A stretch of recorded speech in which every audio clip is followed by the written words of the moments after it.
Epictetus was standing at the entrance to his school in Nicopolis when the young man arrived, and the first thing the teacher noticed was not the redness around the student's eyes, but the way he was holding his shoulders, slightly raised, slightly braced, as though the morning air itself might carry something else he was not ready for. The school was simple. The benches were plain wood. The light came in through an open doorway and fell across the floor in a long, pale rectangle that shifted almost imperceptibly as the sun moved. Epictetus had been a teacher long enough to recognize what exhaustion of a particular kind looks like, the kind that comes not from labor, but from a night spent trying to hold something that kept slipping. He did not reach immediately for doctrine. He did not open with a principle or a definition or the name of a distinction. He stood at the entrance in the early morning and looked at the young man with what could only be called genuine attention, the kind that does not rush toward the comfort it intends to offer, but waits first for the other person to be seen. "What is it?" he asked, with a quietness that was not softness exactly, but care. "What is it that you have been trying to hold on to since yesterday?" The question settled in the air between them. The student did not answer immediately. The school had not yet filled. The other students had not yet arrived. There was only the light on the floor, and the two of them at the entrance, and the question, which was not yet a lesson, which was something closer to an invitation to look honestly at what the hands of the mind were actually gripping, and to consider, without judgment, whether the thing being gripped had ever truly been theirs to keep. This is where Stoic philosophy begins. Not in abstraction, not in the formulation of a principle, though the principle would come. It begins here, in this kind of question, asked of a person in this kind of condition, at the start of an ordinary morning in a city on the western edge of the ancient Greek world. Epictetus had been asking versions of this question his whole life. The particular patience with which he asked it came from somewhere specific, somewhere earned rather than simply learned, but that is a matter for another hour. What matters now is the question itself, and the structure of thought it was designed to open. There is a way of dividing the whole of human experience that, once encountered in its simplest form, has a quality that good ideas sometimes have. The quality of seeming not like a new discovery, but like something always already understood, waiting only to be named. Epictetus had found his version of this division in the tradition he had inherited. In his most essential work, the small manual of practice he gave to students, the text that begins with the words, "Some things are in our power, and some things are not," he draws the line as clearly as any philosophical distinction has ever been drawn, and he draws it first, before anything else, because everything that follows depends on where the line falls. What lies within our power, he says, is a short list. Opinion, motivation, desire, aversion, the movements of the inner life, the judgments the mind makes, the direction in which the will tends. What lies outside our power is everything else. The body and what happens to it, the people we love and what happens to them, the circumstances into which we are born and out of which we will one day be carried, reputation and property and position and the thousand arrangements of the world that shift and withdraw without asking permission. The young man standing at the entrance had been trying, through the long hours of a sleepless night, to hold something that belonged on the second side of that line. He had been gripping it with everything available to him, thought, memory, anticipation of future absence, and the gripping had exhausted him without changing anything. This is not a failure of will. It is not evidence of weakness. It is simply what happens when the mind is not yet equipped with the distinction it needs, when it has not yet been shown clearly enough which category its grief belongs to, and what the correct response to that category actually is. To be shown this distinction is not the same as being consoled. Epictetus was too honest a teacher to mistake clarity for comfort, but clarity, he believed, was the beginning of something. A mind that knows which side of the line it is working on can at least stop expending itself against the wrong wall. It can begin the actual work rather than continuing the impossible one. In the schoolroom in Nicopolis, with the light still slanted and the other students not yet arrived, the question that had been asked at the entrance was really asking this, not what have you lost, which the teacher could see plainly enough, but what category does your grief belong to, and have you looked honestly at what that means? The Stoic tradition that Epictetus was working within had a word for the things that sit in the complex middle ground of human experience, the things that are genuinely valuable, but not, in the final philosophical sense, necessary for the soul's proper function. The word is asterisk adiaphora, asterisk, which can be rendered as indifference, though the English word carries a flatness that the Greek resists. The Stoics were careful to divide this category because they understood that to call everything outside virtue indifferent in the same way would be to say something both technically correct and humanly useless. So they drew a further distinction. Among the indifferents, they identified a subcategory, the proegmena adiaphora asterisk, the preferred indifference, things that a reasonable person would choose, all else being equal because they have genuine value in the living of a human life. Health belongs here, the continuity of the body's function, reasonable material comfort, and the lives, the presence, the company of the people we love. This is not a small thing to say. The Stoic acknowledgement that the people we love are genuinely valuable, that their presence constitutes something real and good, is philosophically significant in a tradition sometimes misread as cold or evacuated of ordinary feeling. The Stoics were not saying that the people around us do not matter.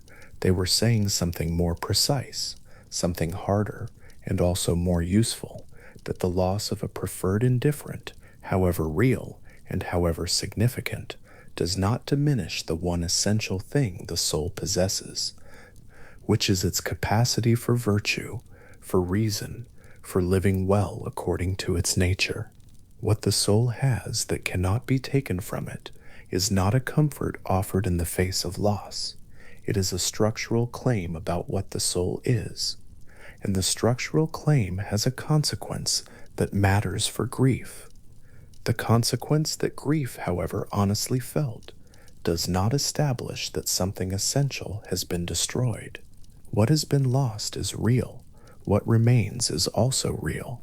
The mind that can hold both of these truths simultaneously, without collapsing one into the other, is doing something philosophically demanding and also something that the Stoics believed was the correct work of a trained attention. The student at the entrance had not yet arrived at this. He was in the earlier moment, the one before the distinction has settled, the one where everything feels like it belongs on the same side of the line, the loss and the self and the future, all of it blurred together into a single weight. The question Epictetus asked was not an answer to that weight. It was an invitation to begin sorting. Across the ancient Stoic tradition, there was a philosopher who had spent more time than most thinking about the exact nature of what happens inside a person when grief arrives. Chrysippus of Soli, the third head of the school that had been founded in Athens some generations before him, the man credited with giving Stoic philosophy its systematic architecture, had turned his attention to what the Stoics called pathe, the passions, and had argued something that, once understood, shifts the location of suffering in a way that is irreversible. The passions, Chrysippus said, are not bodily eruptions. They are not surges from below reason. that overwhelm the mind from outside. They are false judgments. They are the stories the mind tells about what has happened and about what those happenings mean. Grief in this account is not caused directly by loss. Grief in its destabilizing form is caused by the judgment the mind places upon loss, the interpretation, the story that says this should not have happened, that its happening is an affront to the proper order of things, that the loss is not only real, but unbearable, that life after it cannot contain what life before it contained. Late one evening in Athens, by the light of a lamp that would have thrown shadows across the wall of the Stoa Poikile, Chrysippus was working through this argument with the precision of someone who understood that he was doing something that had real consequences for how human beings would relate to suffering. He wrote the sentence, or something like it, preserved in fragments and in the accounts of those who came after, that suffering is not located in the loss itself, but in the judgment the mind places upon loss. And then, by all accounts of the kind of thinker he was, he would have set down his stylus and sat with that for a moment, because the implications are not immediately comfortable. If grief in its most destabilizing form is a false judgment rather than an inevitable response, then the mind is implicated in its own suffering in a way that cannot be attributed entirely to external events. This is not the same as saying that grief is the griever's fault. Chrysippus was too careful a thinker to collapse the argument in that direction. But it does mean that the route through grief runs not around the mind, but directly through it, through the stories the mind is telling, through the judgments it is making, through the interpretations it is weaving around what has actually happened. The question this raises is the one Epictetus was still asking, in his own way, at the entrance to his school, not what has been lost, but what has the mind decided the loss means, and is that decision accurate? The Stoics were not arguing that sorrow should be eliminated. This is one of the most persistent misunderstandings of their tradition, and it was a misunderstanding they were explicitly aware of and explicitly tried to correct. They drew a distinction that runs through almost everything the school produced, a distinction between what they called asterix pathos, asterix, and what they called asterix eupatheia, asterix. The first is the irrational passion, the destabilizing emotional flood that overwhelms reason, that turns sorrow into devastation, that transforms a genuine response to genuine loss into a prolonged theater of suffering that has lost its proportionate relationship to what actually occurred. The second is something different, something the Stoics considered not only permissible, but honest, a reasonable emotion grounded in accurate judgment. Grief belongs in the category of asterix eupatheia, asterix, when it is what it actually is, the genuine acknowledgement that something of real value has been lost, felt in proportion to its actual significance, neither suppressed into a performance of indifference, nor amplified into the belief that the loss has fundamentally destroyed what cannot be destroyed. A Stoic sage, in the idealized account that the school maintained, was not a person who stood dry-eyed at a grave. The Stoics knew that such a picture was both inhuman and philosophically incoherent. What they imagined was a person whose sorrow was real and honestly felt, present in the body and the heart in the way that real sorrow always is, but who had done enough philosophical work, not as a performance or a technique, but as a genuine reorganization of understanding, that the sorrow remained proportionate, that it did not harden into the conviction that what had happened was cosmically wrong, that it did not expand to fill and claim the whole of a life. The distinction matters because it means the Stoic approach to grief is not about building a wall between the self and feeling. It is not about achieving a coldness that nothing can penetrate. That coldness would itself be a kind of false judgment, the judgment that feeling is dangerous, that the honest acknowledgement of loss is a form of philosophical failure. The Stoics were not proposing numbness, they were proposing clarity, and clarity in their account allows the sorrow to be what it actually is, which is usually both more honest and more bearable than what the amplified story of devastation makes it. Marcus Aurelius spent a great deal of his life trying to inhabit this distinction in real conditions, under real pressure. He wrote in the Meditations in the ninth book about loss and change in terms that have a particular quality, not the quality of a man who has resolved the question, but of a man who is still working through it, who has found in the working a kind of orientation even when the question itself remains open. He frames loss and change as expressions of the same natural law that moves seasons, that dissolves mountains over geological time, that works continuously in the world without urgency or grief for what it unmakes.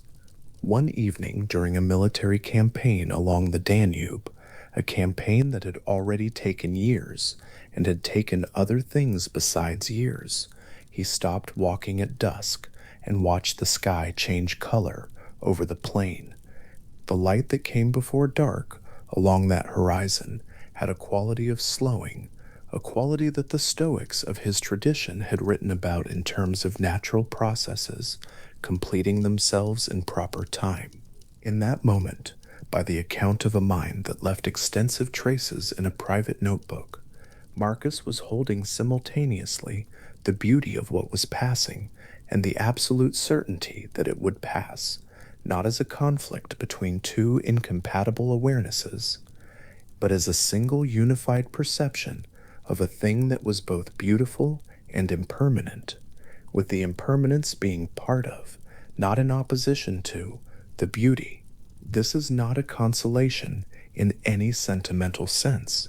It does not make the passage less real or less felt, but it frames the passage within something larger than the individual's relationship to what is being lost, within the frame, as Marcus wrote, of nature's continuous operation, the process that neither hurries nor laments, that simply continues, that has always continued, that will continue after every specific grief has run its honest course.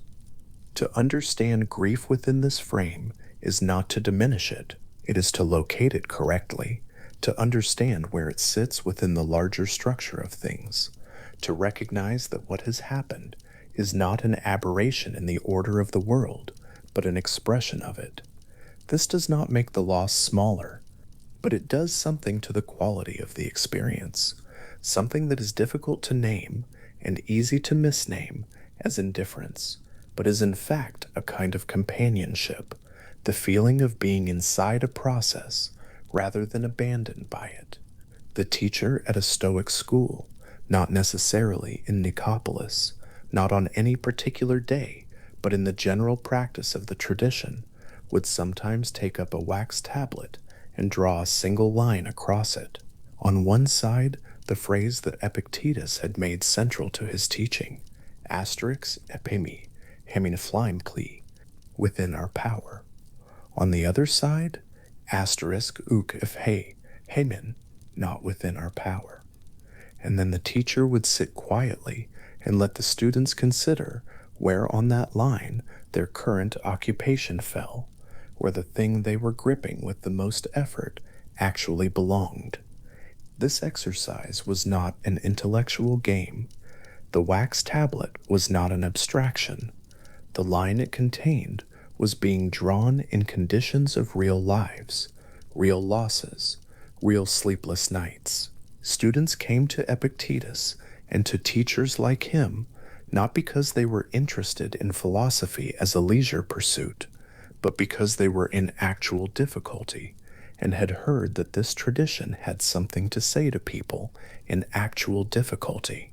The line on the wax tablet was an instrument, the way a physician's instrument is an instrument, not for the pleasure of the diagnosis, but for what an accurate diagnosis makes possible. And what it makes possible is this: a mind that knows which side of the line something belongs to can stop using itself against the category it cannot change. It can redirect, it can begin the work that is actually available to it, not the work of returning what has been lost, which is not available, not the work of reversing the event, which no amount of grief has ever accomplished, but the work of the inner life, of the opinions held, the judgments made, the story told about what has happened and what it means, and what, within the range of what is genuinely possible, comes next. The young man who arrived red-eyed at the entrance to the school in Nicopolis was not being asked to stop grieving. He was not being told that what he had lost did not matter, or that the absence he was carrying was not real, or that his response to it was philosophically embarrassing. He was being asked a question that, if he sat with it honestly, would show him something about the nature of what he was holding, about which category it belonged to, about the difference between the weight of genuine sorrow and the additional, unnecessary weight of the story that sorrow had attached to itself in the dark hours of the night. Chrysippus, working by lamplight in Athens, had written that the suffering is not in the loss, but in the judgment placed upon loss. Marcus Aurelius, watching the sky change over the Danube plain, had found in the passage of light not a reason for grief, but a demonstration of the order in which all things, including grief, have their place. Epictetus, standing at the entrance to his school in the morning, had asked a question simple enough that it could not be deflected by argument, deep enough that it could not be answered in an hour. Each of these was a different version of the same gesture, the gesture of drawing the line clearly, of placing what belongs on each side of it with honesty, of finding in that placement not a resolution of the feeling, but a reorganization of the relationship to it. The grief remains. The line does not remove it. What changes is the quality of the mind's engagement with the grief, whether it is a mind braced against something it cannot change, or a mind that has, with patience and with some philosophical assistance, begun to understand what it is actually holding, and what it might, without loss of honesty or love, gradually set down. The wax tablet with the line drawn across it is not a wall. It is worth holding that clearly, because the misunderstanding cuts in a direction that makes the tradition seem colder than it is. The line does not say, "Feeling belongs on the side of the things that are not ours." It does not classify sorrow as an error or grief as a philosophical mistake to be corrected. What it says is more specific and more useful than that. It says, look at what you are holding and understand what category it belongs to, and from that understanding, decide how to hold it, whether with the grip of someone fighting to reverse the irreversible, or with the open hands of someone who has understood what has happened and is beginning to find, in that understanding, the first degree of something that could be called rest. The line drawn on the wax tablet is a threshold, not a barrier.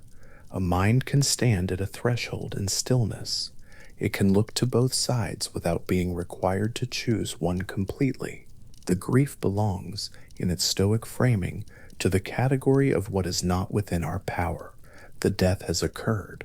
The absence is real. The rearrangement of the world that loss always causes has already taken place. But the response to grief, the quality of the relationship the mind establishes with it, the story told or not told about what it means, these belong to the other side. These are, in the precise and careful Stoic sense, within our power. To stand at the threshold of that understanding is not to have resolved anything. The young man at the entrance to the school in Nicopolis had not resolved anything by the time the other students arrived. Chrysippus, setting down his stylus after writing his sentence about judgment and suffering, had not eliminated suffering from the world or from his own life. Marcus Aurelius, standing at dusk on the Danube plain, had not found a position from which grief could not reach him. What each of them had found was something more modest and more durable, an orientation, a way of understanding where the difficulty actually lives, a practiced ability to locate themselves accurately within the structure of what is and is not within human power. This is the ground on which the Stoic approach to grief is built. It is not a ground that promises comfort or resolution. It does not tell the grieving mind that the sorrow will pass quickly or that the loss was not what it was. It tells the mind something both simpler and stranger than comfort. It tells the mind where it actually is, what category of experience it is inhabiting, and what the correct work of a thinking, feeling human being looks like from inside that category. And from that, from the honest acknowledgement of where the line falls, from the willingness to stand at the threshold in stillness and understand what belongs on each side of it, from that, slowly, the first quiet degree of something like peace begins to form. Not the peace of having gotten through the difficult thing, not the peace of having found an answer, the peace of a mind that knows at last what it is holding and what holding it rightly looks like, the peace of a question that has been understood clearly enough to rest in, even without being answered. The peace of a student standing at the entrance to a school at the beginning of a morning, hearing a question asked with genuine gentleness rather than philosophical correction, and feeling something in the grip of the night begin, very slowly, to ease. The line on the wax tablet holds what the mind needs to hold, not a wall against feeling, not a dismissal of what has been lost. A threshold, drawn carefully, held quietly, where the mind can stand and find, in the stillness of that standing, the beginning of what it came here looking for. Seneca picked up the sheet of papyrus and set it down again. He had been sitting at his writing table for several minutes already, the lamp burning with the particular steadiness of early evening, the stylus held loosely between two fingers, and the first word of the letter had not yet come. This was not how he usually wrote. Seneca was a man who had written through grief before, who had composed his way through the deaths of friends and the inconveniences of exile with the fluency of someone who had decided, long ago, that philosophy and expression were essentially the same activity. But tonight, the papyrus was blank, and the reason it was blank was that his friend Flaccus was dead, and Lucilius was grieving, and Seneca was trying to decide what a philosopher is actually permitted to say to a grieving man without becoming either a liar or a stone. The year was approximately 63 of the Common Era. Seneca was in his late 60s. He had survived the court of Caligula and the court of Claudius, and was now navigating the increasingly treacherous orbit of Nero, a man he had helped raise and could no longer entirely manage. He had more reasons than most to think carefully about what can be held and what cannot. He had watched his own health deteriorate. He had watched friends disappear. He had accumulated the kind of experience that either produces bitterness or produces philosophy, and Seneca had chosen philosophy, which did not mean the bitterness was never present. It meant he had found something to do with it. He chose his first word eventually.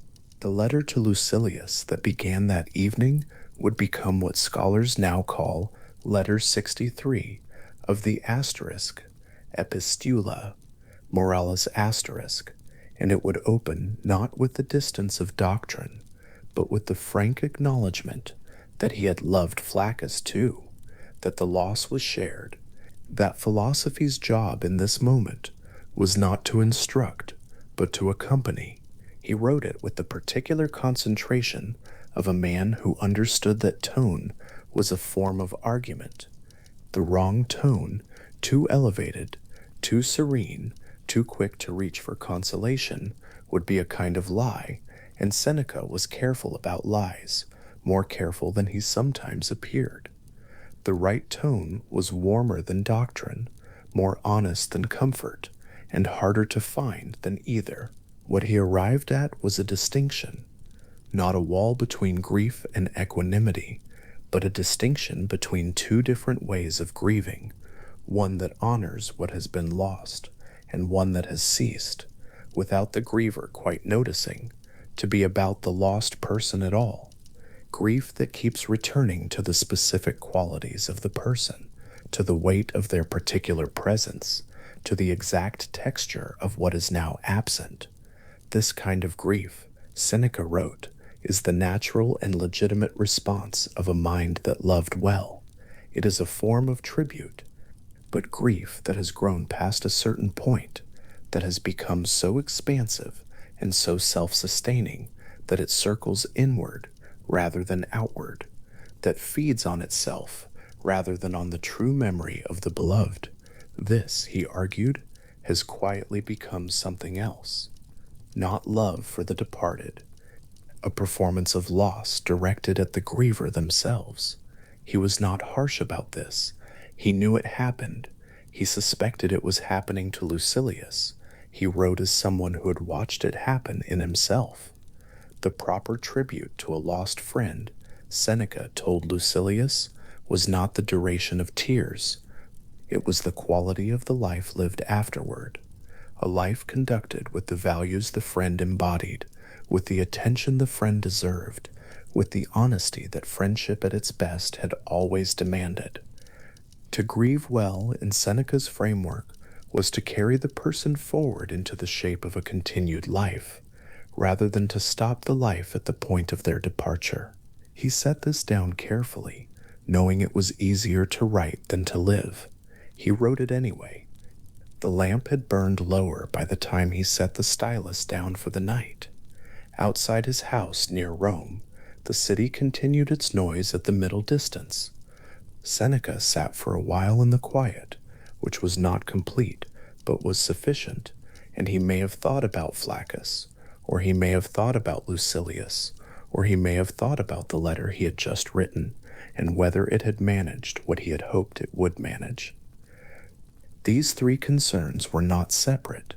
They were the same question at different scales. There is a story about Zeno that begins with water. More precisely, it begins with a lot of water, and a ship that no longer deserves the name, and a dock in Athens that Zeno had not planned to be standing on. He had come from Citium, in Cyprus, carrying a merchant's cargo of purple dye, the kind of cargo that represented not just money, but an entire commercial identity, the material basis of the life he had expected to keep living. And then the sea had decided otherwise. The ship went down, or was badly damaged, and the cargo was gone, and Zeno stood on the Athenian dock with the reasonable expectation that this was the worst day of his adult life. What happened next is recorded by Diogenes Laertes in the Lives of the Eminent Philosophers, written several centuries later, and the record has the quality of a story that has been passed down, not because it is dramatic, but because it is philosophically instructive.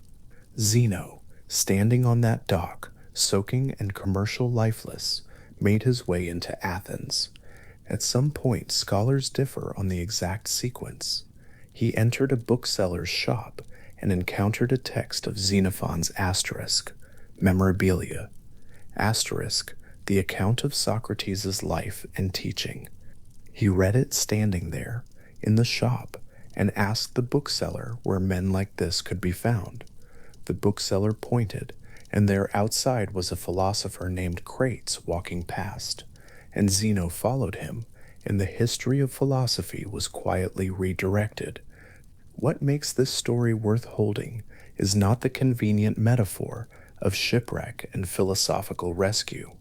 What makes it worth holding is the specific quality of the moment just after the loss, before any of that happened. Zeno on the dock, in the state of having lost everything he had set out to protect, had not yet become the founder of Stoicism. He was still just a merchant from Cyprus, with wet clothes and no cargo. And in that moment, the moment before the bookseller and the doorway and crates, there was nothing requiring him to go anywhere in particular. The loss was total, and the direction was open. He could have found another merchant's commission. He could have gone home. He did neither. Something in him moved toward the city and toward ideas rather than away from both. The Stoic school he eventually founded would go on to argue, among many other things, that external losses, cargo, property, position, the ordinary infrastructure of a life, belong to the category of things that are genuinely preferable to have, but not genuinely necessary for the soul's integrity. Zeno did not write this argument down in the moment on the dock, but he was, in a sense, living it before he had the philosophy to name it. The school of thought that would help thousands of people across centuries hold their losses with some degree of philosophical composure had its origin in a single man discovering on a wet afternoon in Athens that a loss can be the place where something begins. He would not have said it that way. The insight came later, and slowly, and through years of argument and counter-argument in the painted portico, the Stoa Poikile, where he taught. The school took its name from the place where his ideas were worked out, which is an unusual kind of institutional naming, and suggests that the ideas were inseparable from the specific location in which they were examined. Zeno was a careful thinker. He would have resisted the retrospective neatness of his own origin story. But the story has stayed because it contains something true about the relationship between loss and philosophical direction, that what takes everything away also, sometimes, removes the things that were obscuring what mattered. Marcus Aurelius wrote his wife's name in a notebook. This is one of the stranger and more moving facts that survives from his interior life. The asterisk Meditations asterisk is a text that scholars, including Anthony Burley, have characterized as a series of philosophical reminders, Marcus writing to himself in Greek the principles he needed to live by, and repeatedly found himself forgetting under the pressure of actually living. The entries are not organized by date or theme. They sit beside each other without apparent editorial intention. One paragraph of Stoic doctrine, followed by another of practical self-instruction, followed by a list of the teachers he was grateful to have had. And in Book 1, among those teachers, he writes of Faustina. The inclusion is brief. It is surrounded by philosophical content. It does not dwell. But Burley and others who have worked closely with the text have noticed that the gesture of placing her name there, in a private notebook never intended for publication, among the people and principles Marcus was reminding himself to carry, suggests something about the grief that philosophical doctrine did not entirely absorb. He had lost her in 175 CE. She was his wife of nearly 30 years, the mother of many of his children, a woman of substantial political presence, who is documented to have accompanied him on military campaigns in a way unusual for the period, and in the private notebook where he worked through his philosophy, she is there. The Stoic framework he had spent decades studying held that the loss of a beloved person, while genuinely sorrowful, belonged to the category of things outside one's control, and that the philosopher's task was to hold that sorrow with honest acknowledgement and then release its grip on the mind's fundamental orientation. Marcus had read this many times. He had written it in various forms. He understood it with the intellectual clarity that a lifetime of philosophical practice produces. And in the specific irreducible darkness of the actual loss, he still found himself writing her name in a notebook no one else was meant to read, placing her among the teachers of his moral life, as though that gesture could hold her somewhere within the architecture of what remained. This is not a failure of the philosophy. It is, in fact, a demonstration of the distinction the philosophy was trying to make all along, the distinction between passion as false judgment and sorrow as the legitimate recognition of a real loss. The grief Marcus carried for Faustina, visible in the small gesture of her name written in private, is not the kind of thing the Stoic framework was trying to eliminate. The Stoics were not asking their practitioners to become unreachable by love or unwounded by its endings. They were asking something more precise and more difficult than that the wound be understood clearly, held without distortion, and refused the permission to grow into the belief that what had been lost was what made life possible in the first place. Marcus had the wound. He also kept writing. These two facts are not in contradiction. They are the same fact at different depths. There is a student in the account Arrian preserved of Epictetus's teaching who asked a question that the formal philosophical framework did not fully accommodate. The formal teaching was clear enough. The dichotomy between what lies within our power and what does not had been laid out with the precision that Epictetus brought to everything he taught, and the student had understood it, intellectually, at the level of careful comprehension.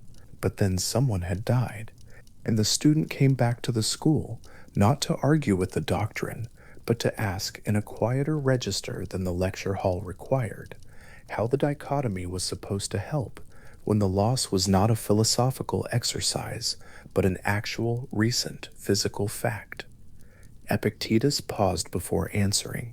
The pause is recorded, or at least the texture of the pause is preserved in the way Arrian describes these exchanges, which carry the quality of real conversation rather than formal transcript. And what the pause suggests is that Epictetus was not pausing because he lacked an answer. He had spent decades thinking about this. The answer was available to him immediately. He was pausing because he had decided, in that moment, that the manner of the answer mattered as much as its content, that a philosophical principle offered to a grieving person in the wrong register is not philosophy, but something closer to insult. What he said, essentially, was this: the dichotomy of control does not ask the grieving person to stop feeling what they feel. It asks them to examine what they believe about what they feel. The loss itself, the departure of the person, the ending of the presence, this belongs to the category of what is not within our power. No argument or discipline changes that. But the belief that the loss is unbearable, that the self cannot continue without what has been removed, that the world has been fundamentally broken in a way that cannot be lived with, these beliefs are not the loss itself. They are the mind's response to the loss, which means they are within the reach of inquiry, if not always within the reach of immediate correction. Epictetus knew this not only as doctrine, but as practice. He had spent his early life as a slave, which is a specific and irreversible form of loss, the loss of the most fundamental category of freedom, the ability to determine the shape and direction of one's own existence. He could not change that. What he worked across years was his understanding of what it meant. The argument that the slave's body belongs to the master, but that something in the slave nonetheless cannot be owned, was not for Epictetus an abstract consolation. It was the daily, practical, necessary work of finding what remained within his power when nearly everything else had been removed. The dichotomy was not a theory he taught from the outside of his own experience. It was the instrument with which he had navigated his own. He would not have said it this way in the classroom. Epictetus was not a confessor. He did not offer his own suffering as exhibit or illustration.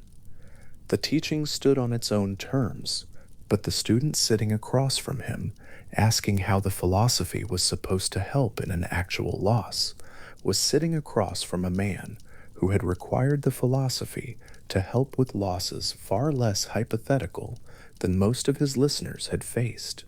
That presence, not stated but carried, may have been part of what made the pause feel, to the student, like an answer in itself. Chrysippus walked home late. This was, by several accounts, habitual. He was a man who thought in motion, who worked out the most precise logical arguments while walking the streets of Athens with an inwardness so complete that he was sometimes surprised to find himself at his own door. He had been a runner before he became a philosopher. That detail survives, small and specific, in the record Diogenes Laertius assembled, and the body had kept its habit of movement long after its purposes had changed. What occupied him on these evening walks, in the years when he was developing the theory of the passions, was a sequence of steps, not a physical sequence, a logical one. When something terrible happens to a person, someone they love dies, a future they had counted on collapses, a material life built across decades disappears in a period of hours. What is the precise sequence of events between the fact and the suffering? Chrysippus was interested in exactly this question. Not the fact and not the suffering, but the sequence between them, because that sequence was where he believed philosophy had something to offer. The first step is the event itself, the death, the departure, the loss as an external fact in the world. This step belongs to the category that Epictetus would later codify as outside our power. It is what has happened prior to interpretation, prior to judgment, prior to any of the mind's response. The second step is the perception of the event, the news arriving, the absence made real to the senses. Still, at this point, not yet philosophy's territory. The third step is the recognition of what has been lost. Still, in Chrysippus's analysis, largely outside the philosopher's reach, these three steps happen, and they happen with the speed and inevitability of nature. The fourth step is where he was working. The fourth step is the judgment the mind places on what has happened. Not the perception, not the recognition, but the story the mind begins to tell about the loss. The story that says, this loss is unbearable. The story that says, the world has become permanently, unfixably wrong. The story that says, what was taken away was the only thing that made life worth living, and without it, nothing can be recovered or rebuilt. Chrysippus, after long thought, located suffering at this fourth step, not at the loss, at the false judgment about the loss. And his argument was that what the mind has constructed, the mind with work, with time, with philosophical training, can examine, challenge, and slowly revise. He was not arguing that grief could be willed away. The gap between the theory and that misunderstanding is important, and Chrysippus was careful about it. The argument was not that a philosopher in grief could simply decide to feel differently and feel it immediately. The dexus, the sting, the pang, the immediate bite of loss, the Stoic tradition acknowledged this would come to even the most practiced philosopher and could not be eliminated by doctrine alone. What the doctrine could do was slower and more structural. It could, over time, prevent the sting from becoming the premise of an entire worldview. It could prevent the mind from building on top of the experience of loss, the further structure of beliefs about what that loss meant, its permanence, its totality, its capacity to define and constrain everything that followed. Walking home through the Athens evening, Chrysippus turned this sequence over and over. He was looking for the precise location of philosophical leverage, not the place where pain could be prevented, but the place where unnecessary suffering, suffering that went beyond the honest acknowledgement of real loss and into the territory of false beliefs about that loss, could be interrupted. He was a logician working on an emotional problem. The combination was unusual, and the work it produced has outlasted nearly everything else from his era. He sat down by lamplight when he arrived home and wrote. What he wrote was technical and careful, and in the original, probably dry in the way that detailed philosophical argument tends to be dry. But the dryness was a kind of precision, and the precision was, in its way, a form of compassion, the compassion of a physician who describes a process exactly because the exactness is what makes it possible to intervene. Seneca knew Chrysippus's work. He had read it carefully and argued with parts of it and agreed with other parts and incorporated most of it in varying degrees of explicitness into his own thinking about grief and loss. But Seneca brought something to the Chrysipian framework that the framework alone did not provide, which was warmth, the specific warmth of a man who had sat with grieving people and understood that philosophical precision, however useful, required a different kind of tone when offered in person to someone in pain. In Letter 63, the one he was composing that evening near Rome, Seneca told Lucilius that it was permitted to grieve, that it was appropriate to grieve, that the absence of grief for a genuine loss would itself be a kind of philosophical failure, a sign not of equanimity, but of an attachment too shallow to have cost anything. This was the distinction he wanted to preserve, not between feeling and not feeling, between the kind of grief that carries forward the reality of who the person was and the kind that gradually loses the person in the accumulating weight of the griever's own distress. He was writing toward something difficult.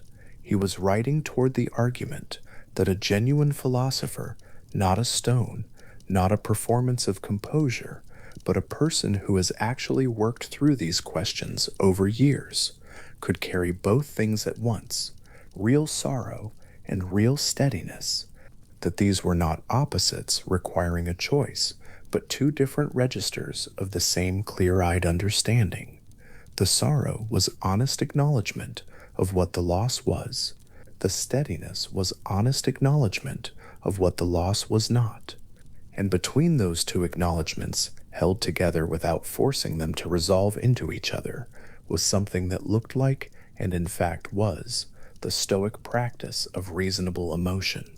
He set this argument down carefully, rereading each section before moving on, and the act of rereading was itself part of his practice. Seneca did not write to perform, or not only to perform. He wrote to think, in the presence of a real friend on the other side of the letter. Lucilius, grieving somewhere to the south, kept the thinking honest. There is a quality to correspondence with someone you respect that shapes what can and cannot be said. Seneca was at his most careful in the letters, more careful than in the essays, more honest than in the plays. The proximity of another person's genuine need produced his best work. That fact about him is itself a kind of philosophy. The moon would have risen over Rome at some point during the evening. Seneca may or may not have noticed. He was deep in the letter by then, working through the specific question of when grief has lasted long enough, and the answer he arrived at was not a rule, but a criterion. Grief should last as long as it reflects genuine love and genuine adjustment to a genuine change.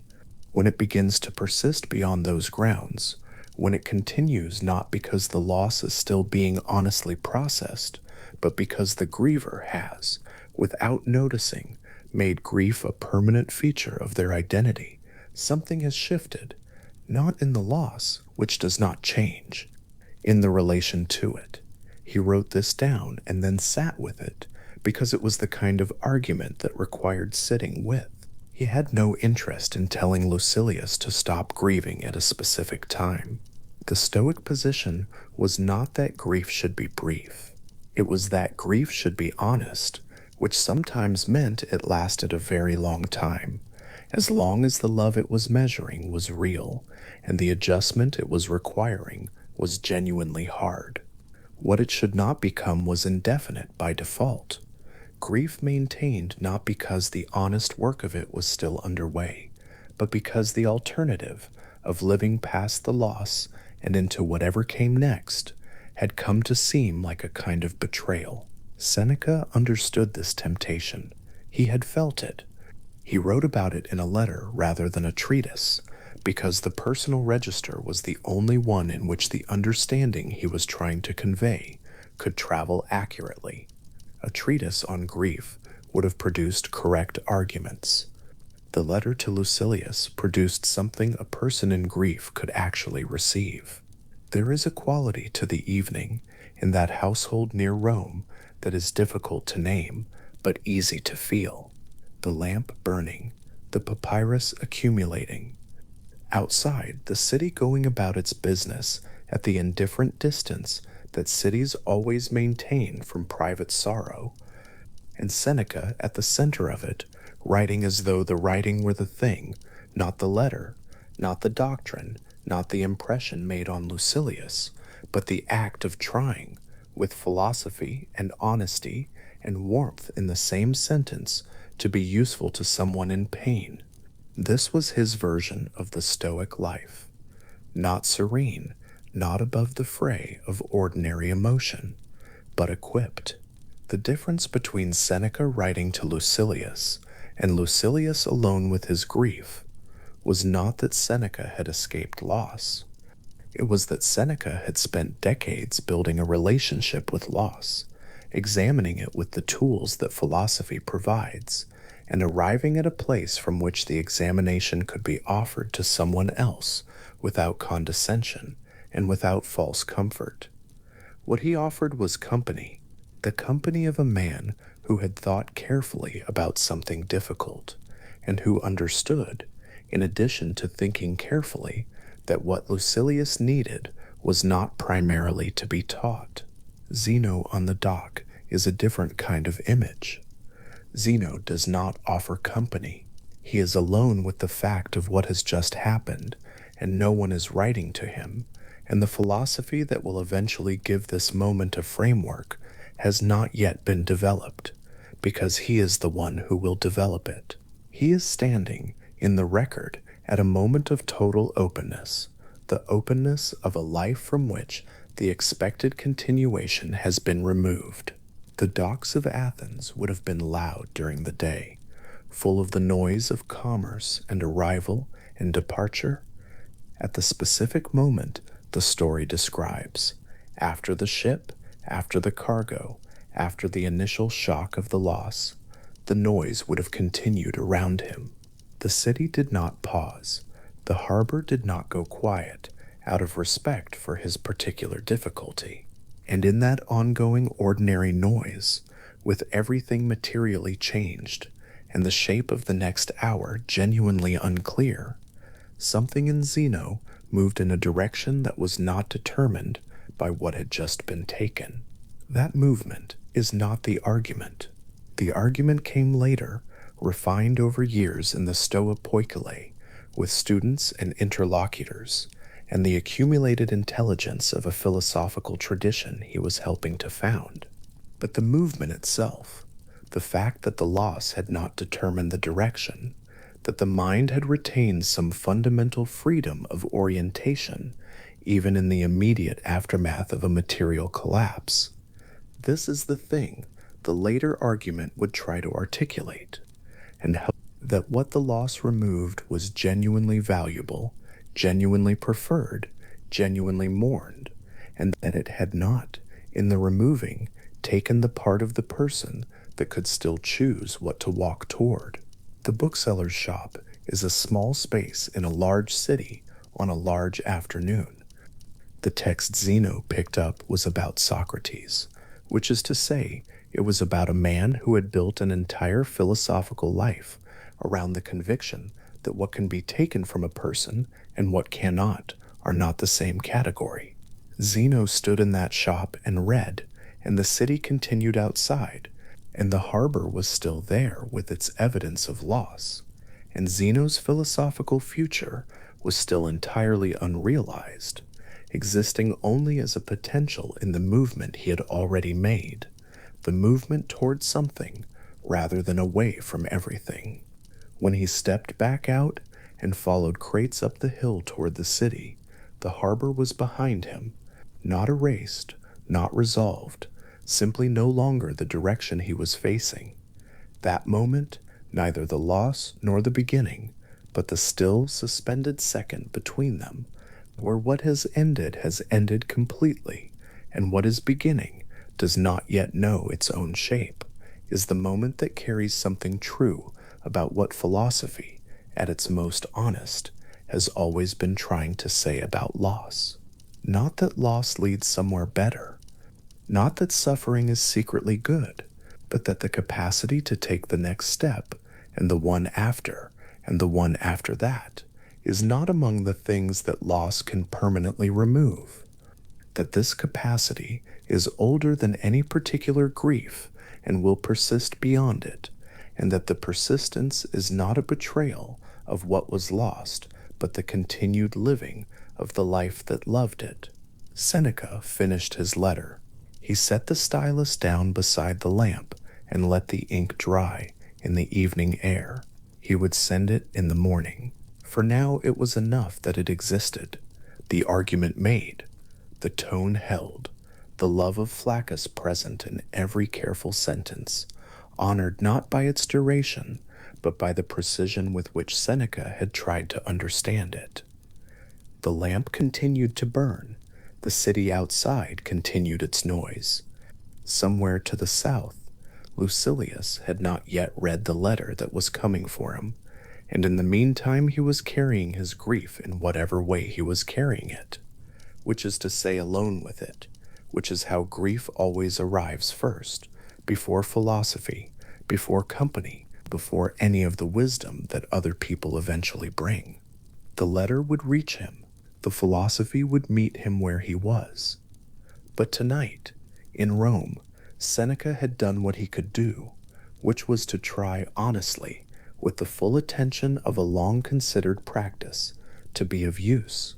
The question of what a philosopher is permitted to say to a grieving man had been answered, as well as it could be answered, on the papyrus beside the lamp. Not perfectly, not in a way that would satisfy everyone, but with the honesty and warmth and philosophical precision that Seneca had decided, several hours earlier, to attempt all at once, because he understood that the attempt itself, that reaching for all three things simultaneously, was the thing that made a letter philosophy rather than just advice, and made it comfort rather than just doctrine. The papyrus held all of it. The lamp kept its small, steady flame. The night outside was quiet enough, and the letter was ready, and Seneca sat for a while in the space where all of that had come to rest.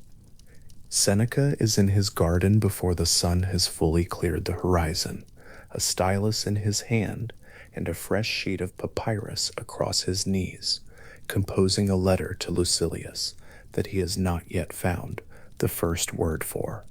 The birds are already working in the hedges. The stone bench beneath him holds a chill that has not yet decided whether to stay. He is not troubled by the blankness of the page. He has been sitting here most mornings for longer than he can easily count, and he knows that the first word will come when he has spent enough time with the question the letter is meant to carry, and not before.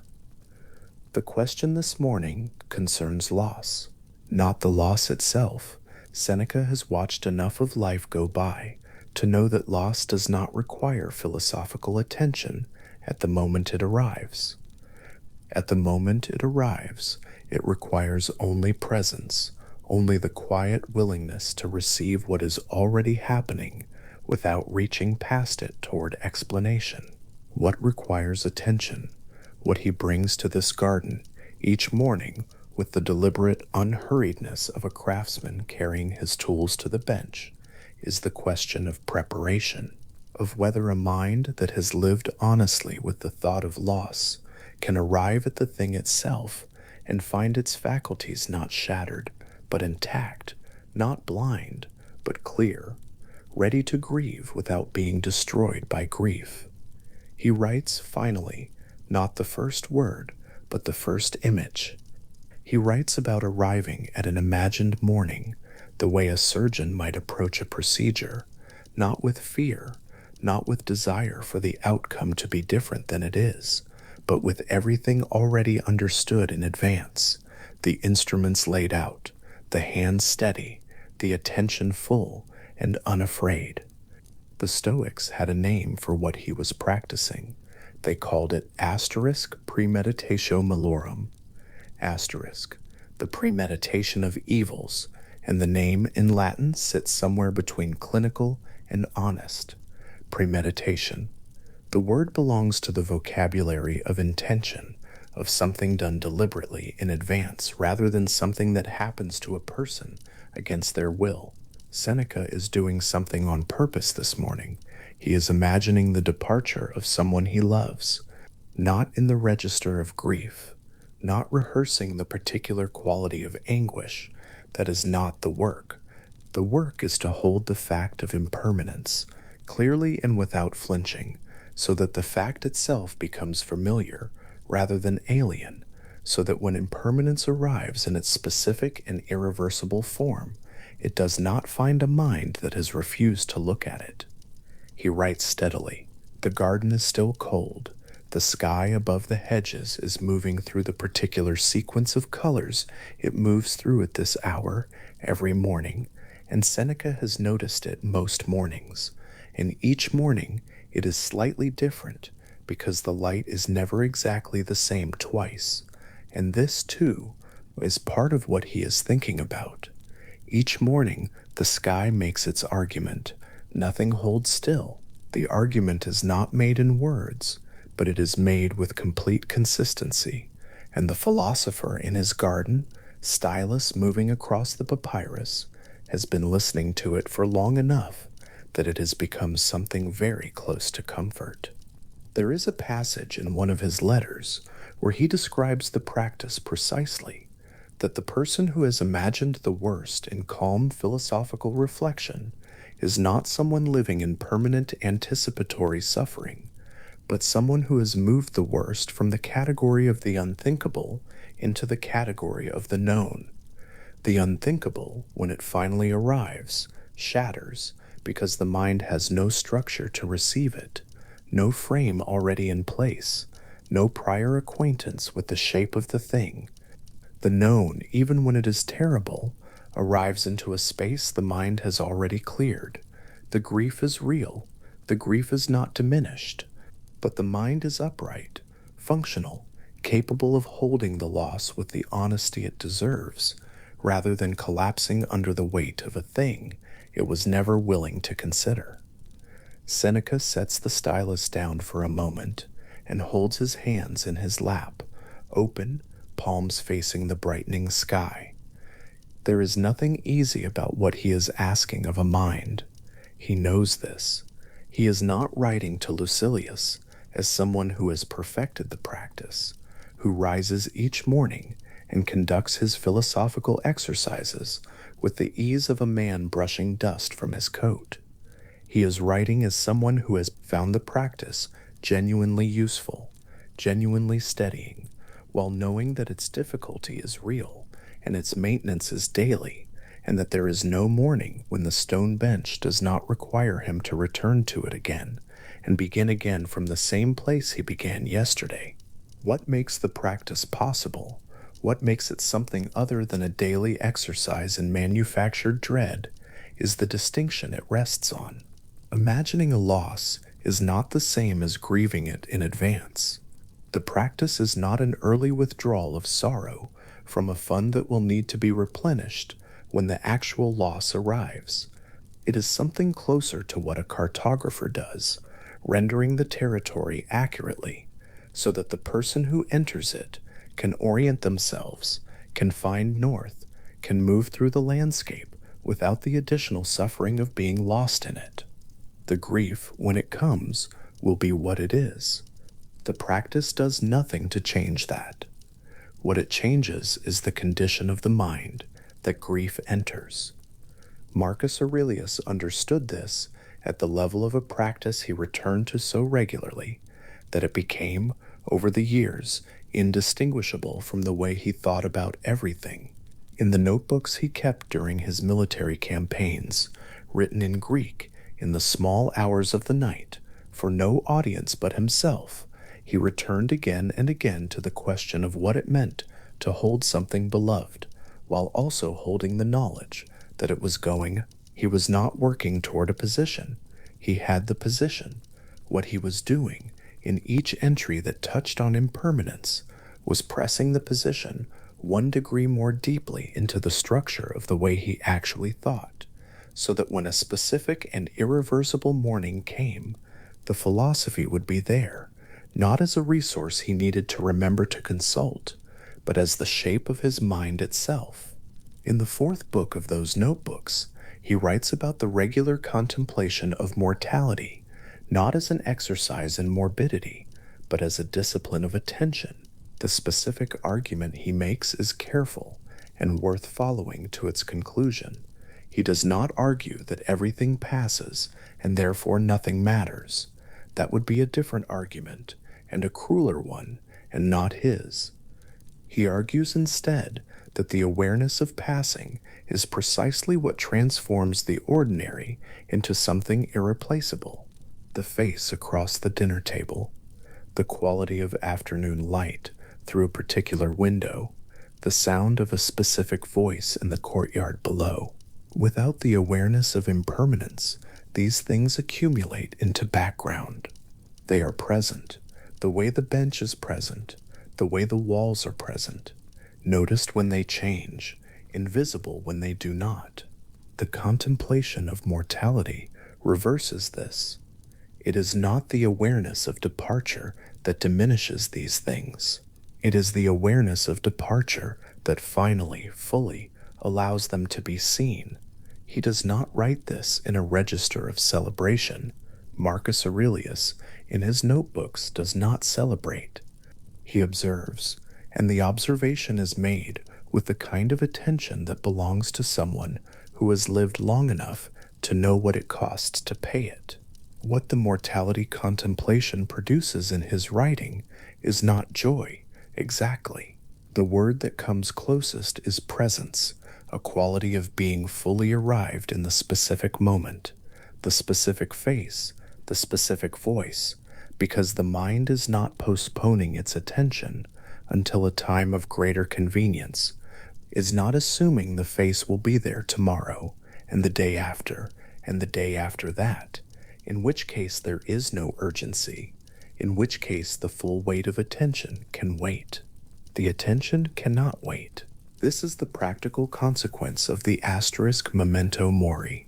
Asterisk, the reminder of mortality that Marcus carries through the meditations the way a physician carries a diagnostic lens, not because the physician wishes disease upon the patient, but because the lens is what allows the physician to see what is actually there, and what is actually there in the specific warmth of a specific evening in a house that will one day stand empty of the people who gave it its character is irreplaceable. It was always irreplaceable. The contemplation of mortality does not create this quality in things. It reveals it, the way the cartographer's rendering reveals the mountain that was always there.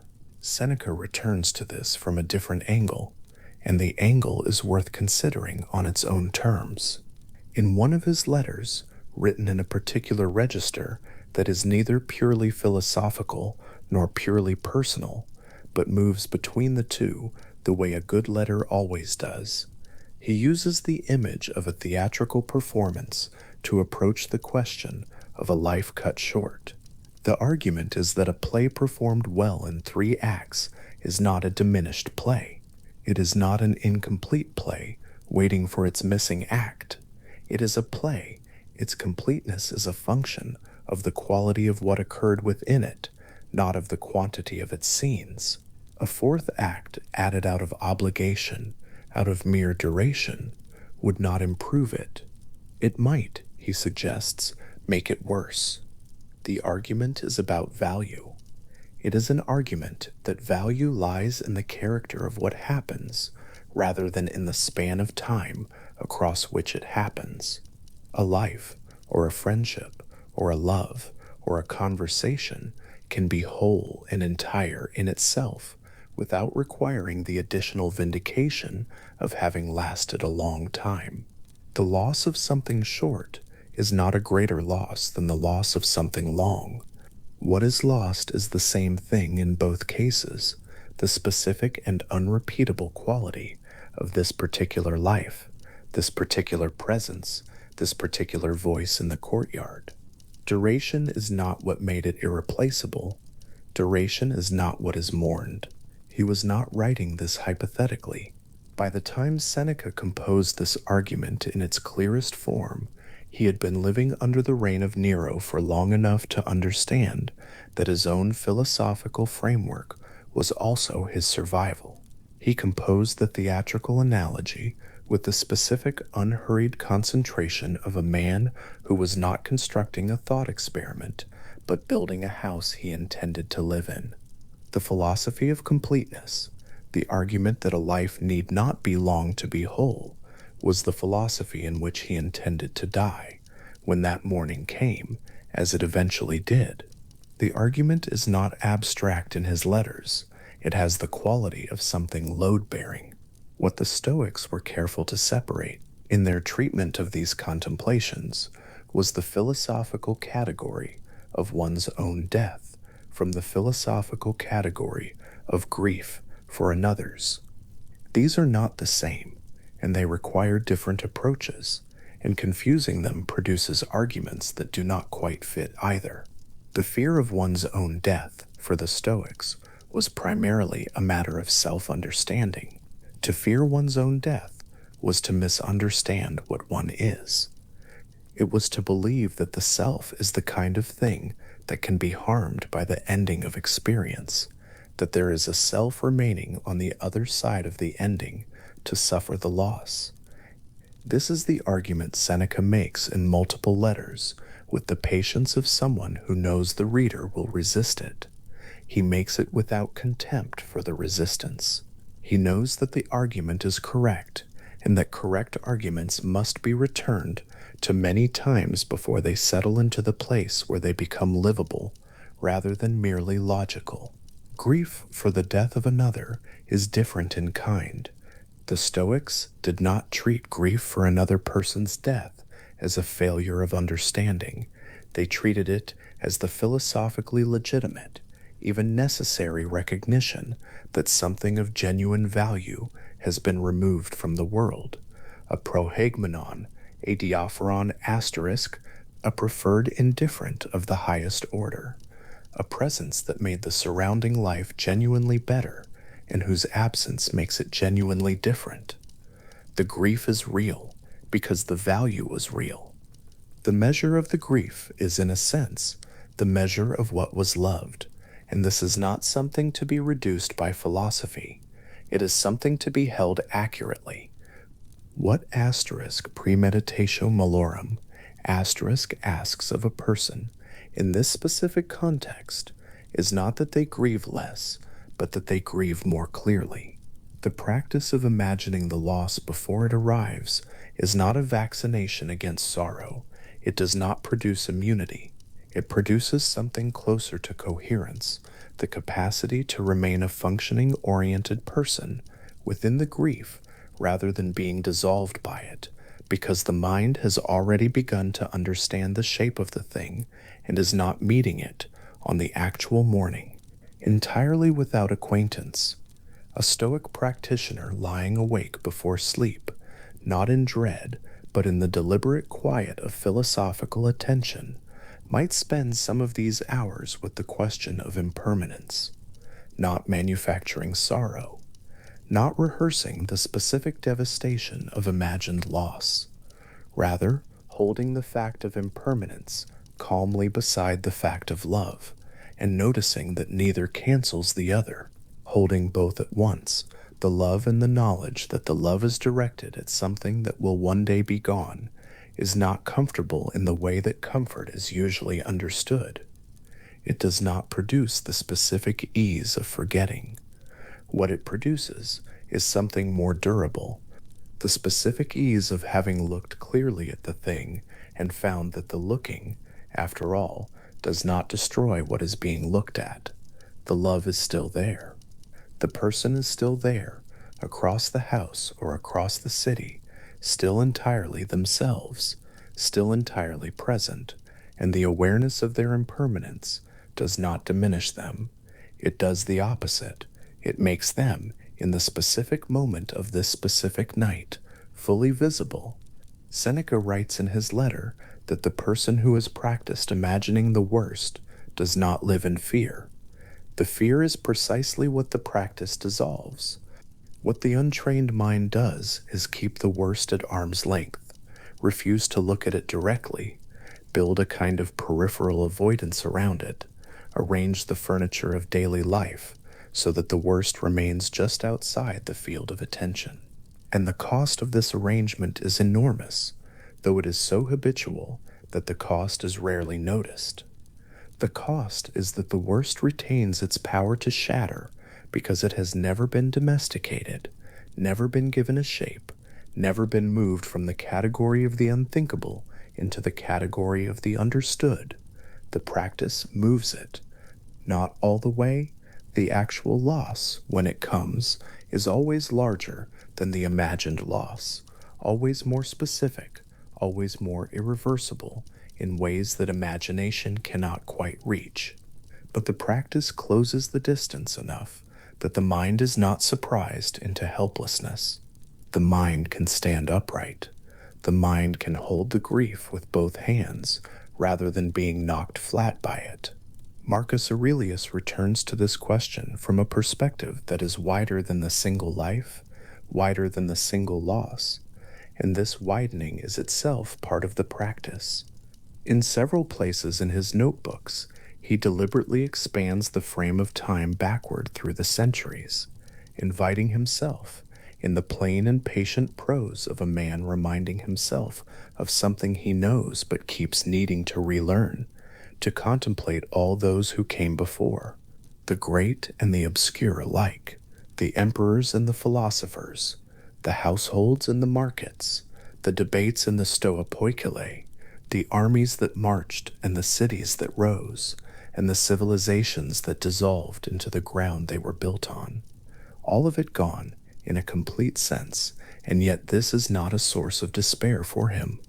The remarkable quality of these passages in the Meditations is the tone in which they are written, not lamentation, something closer to the particular steadiness that comes from knowing oneself to be part of a procession, so long that the procession itself becomes a kind of companionship. Every person who has ever grieved is in that procession. Every person who lay awake in the small hours of some particular night with a particular loss settled in the center of their chest. All of them. The specific grief belongs to a specific person and a specific absence and cannot be borrowed or shared in that specificity. But the experience of grief, the fact of it, the weight of it, the way it changes the quality of ordinary mornings, this is as ancient as human life itself. Marcus Aurelius in his campaign tent knew this. He was not made less lonely by it, exactly, but he was made less isolated, which is something different and perhaps more useful. Loneliness is the pain of being alone. Isolation is the belief that the experience itself is singular, that no one has ever carried quite this thing, that the particular darkness of this particular night has no precedent. The long historical perspective dissolves isolation. The grief remains. The belief that no one has ever felt it before does not. This is part of what the asterisk memento mori asterisk practice offers, beyond its most obvious work, beyond the immediate task of keeping priorities uncorrupted by the illusion of permanence. The practice also places the practitioner within the ancient and ongoing community of those who have used this same awareness to do the same work of attention. Marcus Aurelius, reading the philosophers who came before him. Marcus Aurelius in his notebooks writing his own version of their arguments back to himself in the specific darkness of his own situation, knowing that what he was working through had been worked through before and would be worked through again. This knowledge is not comfort in the sentimental sense. It is something more structural. The knowledge that the ground has been walked on before does not flatten the difficulty of the walk, but it makes the walk recognizable as a walk rather than an unprecedented catastrophe. The theatrical analogy, which Seneca returns to more than once in his letters, has a quality that is easy to misread on first encounter. It can sound like a consolation that diminishes, as though to say a short life is complete is to say it does not matter that it was short, or that the loss of it is therefore not real. This reading misses the argument. What Seneca means is not that the length of the performance is irrelevant.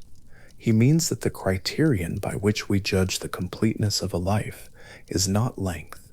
The criterion is the character of what was there. A play can be 3 acts long and contain more truth, more beauty, more of whatever makes a play worth having been written and performed and witnessed, than a play of 8 acts that goes through its scenes without conviction.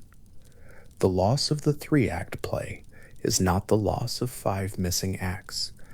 It is the loss of those 3, and those 3 were whole.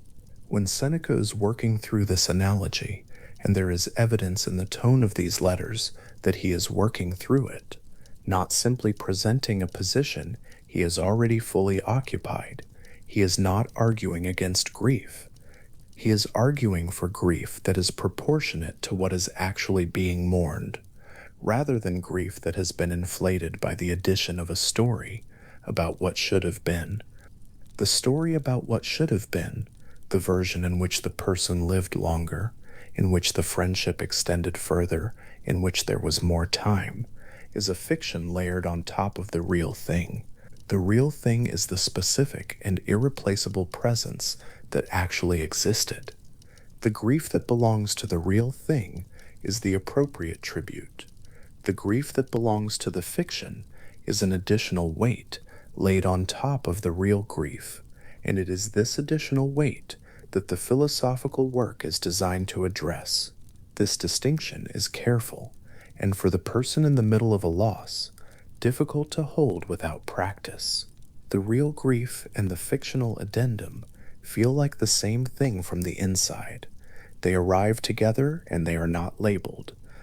The practice of asterix premeditatio malorum asterix and the practice of honest philosophical attention, the kind of attention Seneca conducts each morning in his garden, is partly the practice of learning to tell them apart, not in order to suppress the one or amplify the other, but in order to hold each with the accuracy it deserves. The real grief deserves full presence. The fictional addendum, the grief for the life that never existed and was never going to exist, deserves quietly and without self-reproach to be set down. Seneca knows that this sounds easier in the garden before sunrise than it is in the room where the absence is most sharply felt. He does not pretend otherwise. His letters to Lucilius have the quality of correspondence between 2 people who are trying to do the same difficult work and are honest with each other about how difficult it is. He does not write as a person who has arrived somewhere and is reaching back to collect a friend who is still on the path. He writes as a person also on the path, who has perhaps found a slightly more stable footing at the moment of writing and wants to describe what the footing feels like in case it helps. The footing is this: the deliberate, repeated, unhurried practice of imagining what might be lost, not in order to suffer in advance, but in order to ensure that the attachment to what is loved is clear-eyed, rather than contingent on the belief that it will last. Love that depends on permanence is a different thing from love that has made its peace with impermanence. The first is always in some sense desperate, always in some sense fighting the knowledge it cannot afford to hold. The second is steadier, not colder. The warmth of the feeling is not reduced by the honesty about its context. It may in fact be warmer, in the specific way that something seen clearly is more vivid than something seen through a protective blur. By the time Seneca finishes writing this morning's letter, the garden has warmed, and the birds have moved deeper into the hedges, and the stone bench holds no more cold than the rest of the morning. He holds the completed pages in both hands for a moment before rolling them. The letter will go to Lucilius eventually by the usual route, and what Lucilius makes of it will be his own work. Seneca's work was the morning, and the question, and the steadiness required to hold the question without urgency. These 3 hours in the garden, these pages of careful thought, were not proof of anything resolved. They were practice. Tomorrow morning, the practice will begin again, from the same place, because the work of philosophy is not a sequence of positions arrived at and left behind, but a continuous return to the same questions under the specific conditions of a specific day. And the practice is cumulative in a way that does not show itself all at once. The philosopher who has spent 10 years imagining calmly and deliberately the losses that might come, that philosopher does not have a perfect morning when the actual loss arrives. There is no perfect morning, but there is perhaps a morning on which the mind remains upright, on which the grief is full and real and fully honored, and the mind continues to function, continues to orient, continues to hold the loss with both hands rather than dropping it or pushing it away. This is not a triumph. It is not a breakthrough or an achievement that philosophy can be congratulated for. It is simply what is possible for a mind that has done the preparatory work, and it is, for the person living through that morning, enough. It is more than enough. Marcus Aurelius, in the last entries of the Meditations, the entries that read as though he is writing closer to the end of things, the prose slower and more sparing, the sentences shorter, returns one final time to the word that had been with him throughout. Asterisk, metabalon. Asterisk, change. He writes it into a passage about the nature of the world, about the way that everything that exists is continuously in the process of becoming something else. And then the entry stops, and the next one begins on a slightly different subject, and the word is not elaborated upon. It simply sits there in the manuscript, at the end of a thought, as though it was not the conclusion of an argument, but the arrival at a resting place. He sets down his stylus in the lamplight of the campaign tent. The night outside is quiet in the way that nights on the Danube frontier are occasionally quiet, not peaceful, not safe, but momentarily still, the ordinary sounds of an army at rest, carrying on just below the level of distraction. He sits with the word he has just written and does not try to think past it. The word is not a threat. It is not a command. It is the oldest, most accurate description of the world he has been living in for 60 years. A world in which everything he has ever loved has been also, in its way, passing, and he has been thinking about this for long enough that the word no longer produces in him the contraction it once did, the small involuntary resistance of a mind that wants things to hold still. Things do not hold still. This is not a tragedy. It is the nature of what there is. The man sitting in the lamplight at the end of a long campaigning day, his hand resting on the open page, knows this in the way that knowing something, genuinely knowing it, not merely agreeing with it when the argument is stated, feels not like a conclusion reached after effort, but like the ground becoming solid under the foot that tests it, like a thing that was always there, steadily present, waiting for the attention to finally fully arrive. The lamp burns with a small, unhurried flame.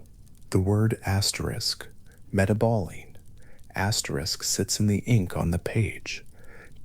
The night continues to hold its stillness, and Marcus Aurelius sits with the word, the way someone sits with a companion they are no longer trying to understand, because the understanding is already there, resting between them like something shared without being said, not an ending, but a quiet opening into whatever the continued work of the morning will bring. Marcus Aurelius stepped outside his campaign tent on the Danube frontier on a cold, clear evening sometime in the 170 SCE. He had been inside for hours. There were dispatches to read, officers to consult, the endless administrative weight of an empire that did not pause because its emperor was tired or grieving or quietly overwhelmed by the distance between what he was supposed to be and what he actually felt. He stepped outside because the sky above him was extraordinary, and he wanted to hold it for a moment before going back inside to write. His breath was visible in the cold air. His face was turned upward. Around him the camp moved and murmured with its ordinary evening business. Fires being lit, horses settled, men speaking in low voices about tomorrow.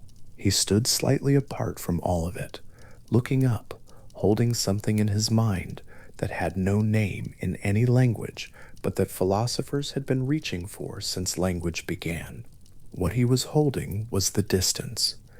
Not the distance between himself and the stars, though that distance was real enough and vast enough to make a man feel appropriately small. It was the distance between the scale of what he was looking at and the scale of what was tearing at him from inside. A child recently dead, an empire fraying at its northern edge, friends gone, a body that ached in ways it had not ached 10 years before. The distance between the sky and all of that was not comfort exactly, not in any simple sense, but it was something. It was a perspective that no grief could reach up and alter. The Stoics had a name for the rational principle that held all of this together. They called it the asterisk logos. Asterisk. It is a word that carries more weight than translation easily manages. It means something like reason, like word, like the organizing intelligence that permeates everything and is not separate from the things it organizes. For Chrysippus, who developed the concept with more precision than any thinker before him, the asterisk logos, asterisk was not a deity in any personal sense, not a god who could be petitioned or appeased. It was more like the grammar of reality, the structural reason that makes this cause produce this effect, that makes the sequence of events follow from the nature of things rather than from accident. And because everything that happens according to the asterisk logos, asterisk, nothing that happens is, in the deepest sense, a mistake, even loss. Even the particular losses that tear at the heart in the middle of the night, when the philosophical framework seems very far away and the absence is very close. This is a hard thing to hold. It takes time to feel it, rather than merely understand it, which is a distinction the Stoics cared about. Understanding a proposition is easy, letting it settle deeply enough that it changes how the body responds when loss arrives. That is the work that took a lifetime. Even for Marcus Aurelius, who wrote his private philosophical notes to remind himself of things he already knew, which means that knowing them once was never quite enough. The asterisk logos, asterisk does not mean that loss is not real. The Stoics were never arguing that nothing matters, that love is an illusion, that grief is merely a category error. What they were arguing was more careful and more strange than that. They were arguing that the universe that produced the person who is now gone is the same universe that will incorporate their absence, and that both the presence and the absence belong to the same rational unfolding. The grief is real, the loss is real, and both are expressions of a rational structure that was never arranged for the convenience of human happiness, and was never intended to be, to stand under the asterisk.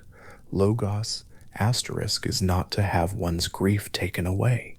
It is to have it reframed, very slowly, from a wound inflicted by an indifferent universe into a natural consequence of a universe that operates according to its own deep necessity, which is a different thing and a quieter one. Marcus Aurelius returned to this frame again and again in the private pages he never intended anyone else to read. He was writing to himself, reminding himself, pressing the Stoic understanding one more time into the clay of his character, because the clay had a tendency to harden back into older shapes if left unattended. In one passage he wrote about the river of time, the way it carries everything forward, and nothing is ever really the same twice. And he did not frame this as a lament. He framed it as a description. This is what rivers do. This is what time does. The philosopher's task is not to stop the river or to rage at it, but to understand its nature well enough that the current is no longer a shock when it moves. There is a philosophical disposition that Nietzsche named asterisk amor fati, asterisk, love of fate, though the disposition itself is far older than the name, and its deepest home is in Stoic thought. Marcus Aurelius did not use Nietzsche's phrase, could not have, but what he described in his own language was the same orientation. In the asterisk meditations asterisk, he counseled accepting what fate brings, and loving those with whom fate joins you, which seems simple stated plainly, but is in fact one of the most demanding things a philosophy has ever asked of a human being. To accept is easy enough to describe, though hard to do. But to love, to bring not just tolerance, but something closer to affirmation toward the thing that breaks one's heart, that is a different and far more difficult territory. The distinction the Stoics drew was between passive resignation and active rational affirmation. Resignation says, "This is happening, and I cannot stop it, so I will endure it." Affirmation says, "This is happening because it belongs to the rational order of things, and the rational order of things is what I am, and therefore this is not something foreign attacking me from outside, but the operation of the same structure I am built from." The difference is not merely emotional. It reorganizes something at the level of identity. In the resigned position, the self stands apart from fate and suffers its pressure. In the affirming position, the self recognizes that the distinction between itself and the asterisk logos, asterisk, was always a kind of philosophical mistake. This is hard. It was hard for Marcus Aurelius, sitting in a campaign tent with mud on his boots and grief in his chest, writing the same Stoic principles again and again, as though repetition alone could eventually make them real enough to hold against the weight of actual loss. He never claimed to have mastered this. The private notebooks are evidence of how much practice the mastery required, evidence that the man who wrote some of the most serene philosophical sentences in any language was also a man who needed to write them more than once before they held. The serenity was not given. It was made, slowly in the dark, alone with a lamp and a stylus, and the honest acknowledgement that the work was never quite finished. Chrysippus had worked through the problem from a different angle. Where Marcus Aurelius tended to reason by expansion, pulling his perspective back until the personal was held inside the vast, Chrysippus reasoned by structure, asking what kind of universe this is, and whether suffering is compatible with its rational design.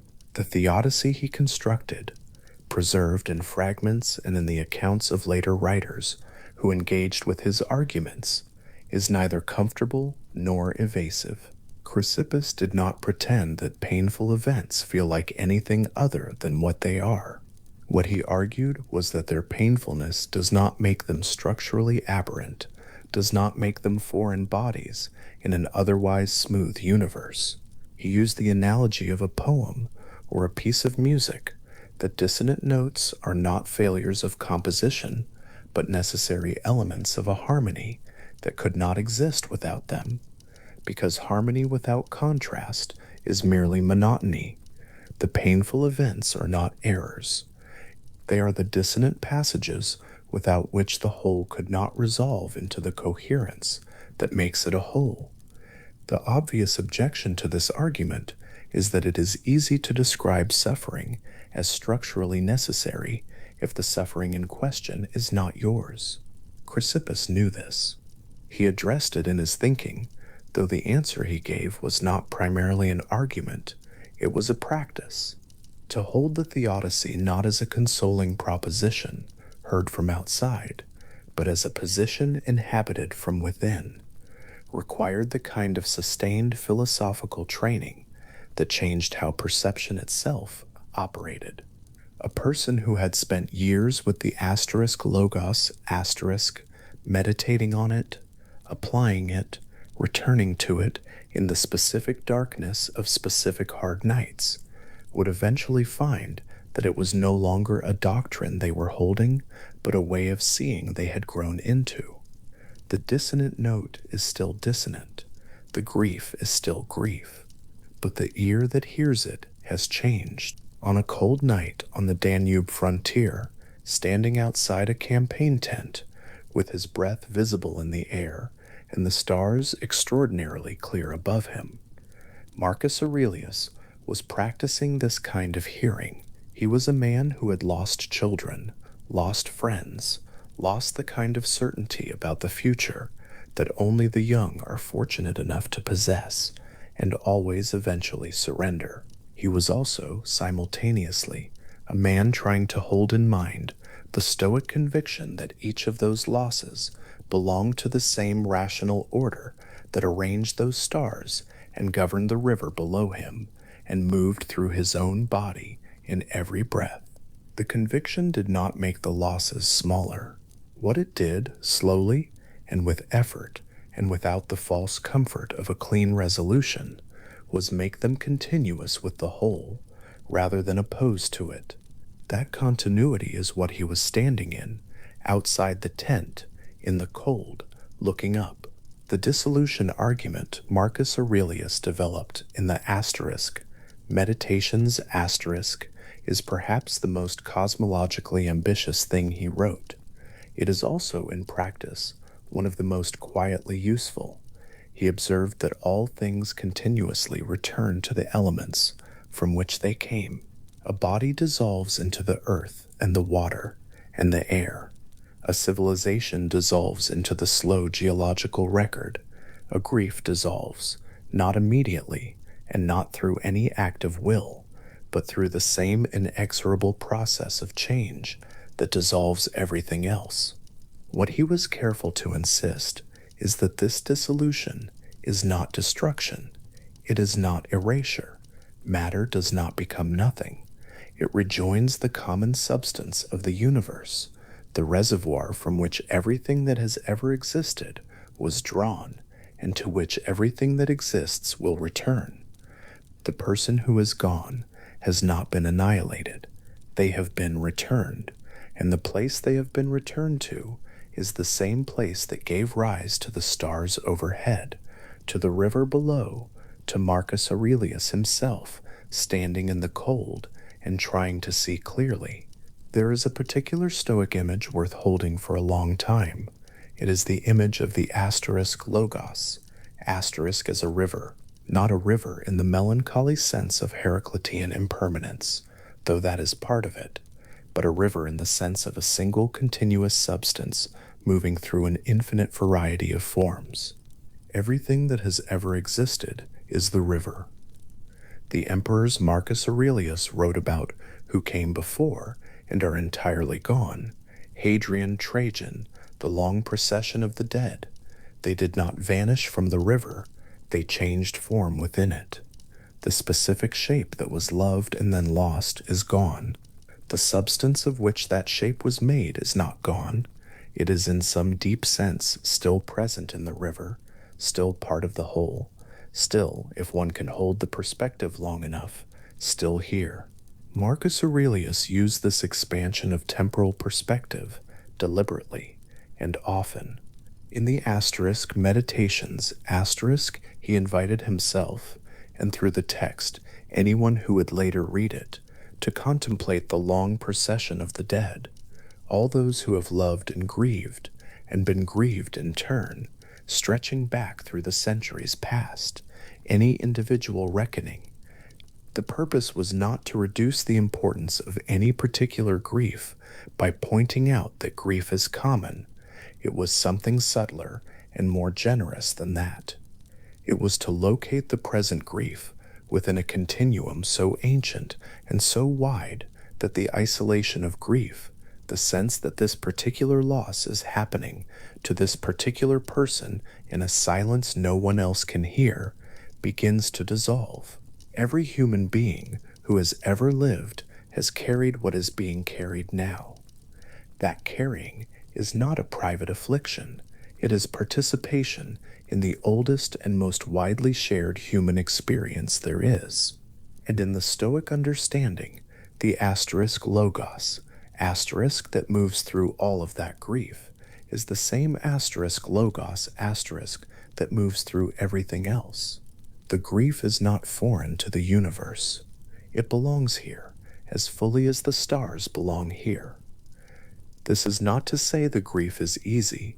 The Stoics never said it was easy. Chrysippus, sitting in his study with the fragments of his Theodicy arranged around him like a careful argument for a position he would have preferred not to need, was not writing as a man who found suffering convenient. He was writing as a man who had looked at the structure of reality and found that suffering had a place in it, which is very different from finding that suffering is welcome or painless or anything other than what it is. The place it occupies is structural, not comfortable, and the work of understanding that place is the work of years, not an insight that arrives cleanly and stays without maintenance. What the Stoic framework offers is not the removal of grief, but the reorientation of the mind's relationship to it. The grief is still there. The absence is still there. The specific weight of a specific loss, the way a room feels different, the way a habit persists for weeks after the person who shared it is gone, the way a familiar voice becomes a memory one cannot quite accurately reconstruct. None of that is dissolved by philosophy. What philosophy can do, slowly and honestly and without false comfort, is change the story the mind tells about what the grief means. Not that the loss was not real, not that the love was not real, but that the loss and the love together belong to a universe that is not hostile to them, not indifferent to them, but structured in a way that makes them both possible and, in the deepest sense, natural. Marcus Aurelius knew this. He wrote about it late at night, alone, after the day's official life had been discharged.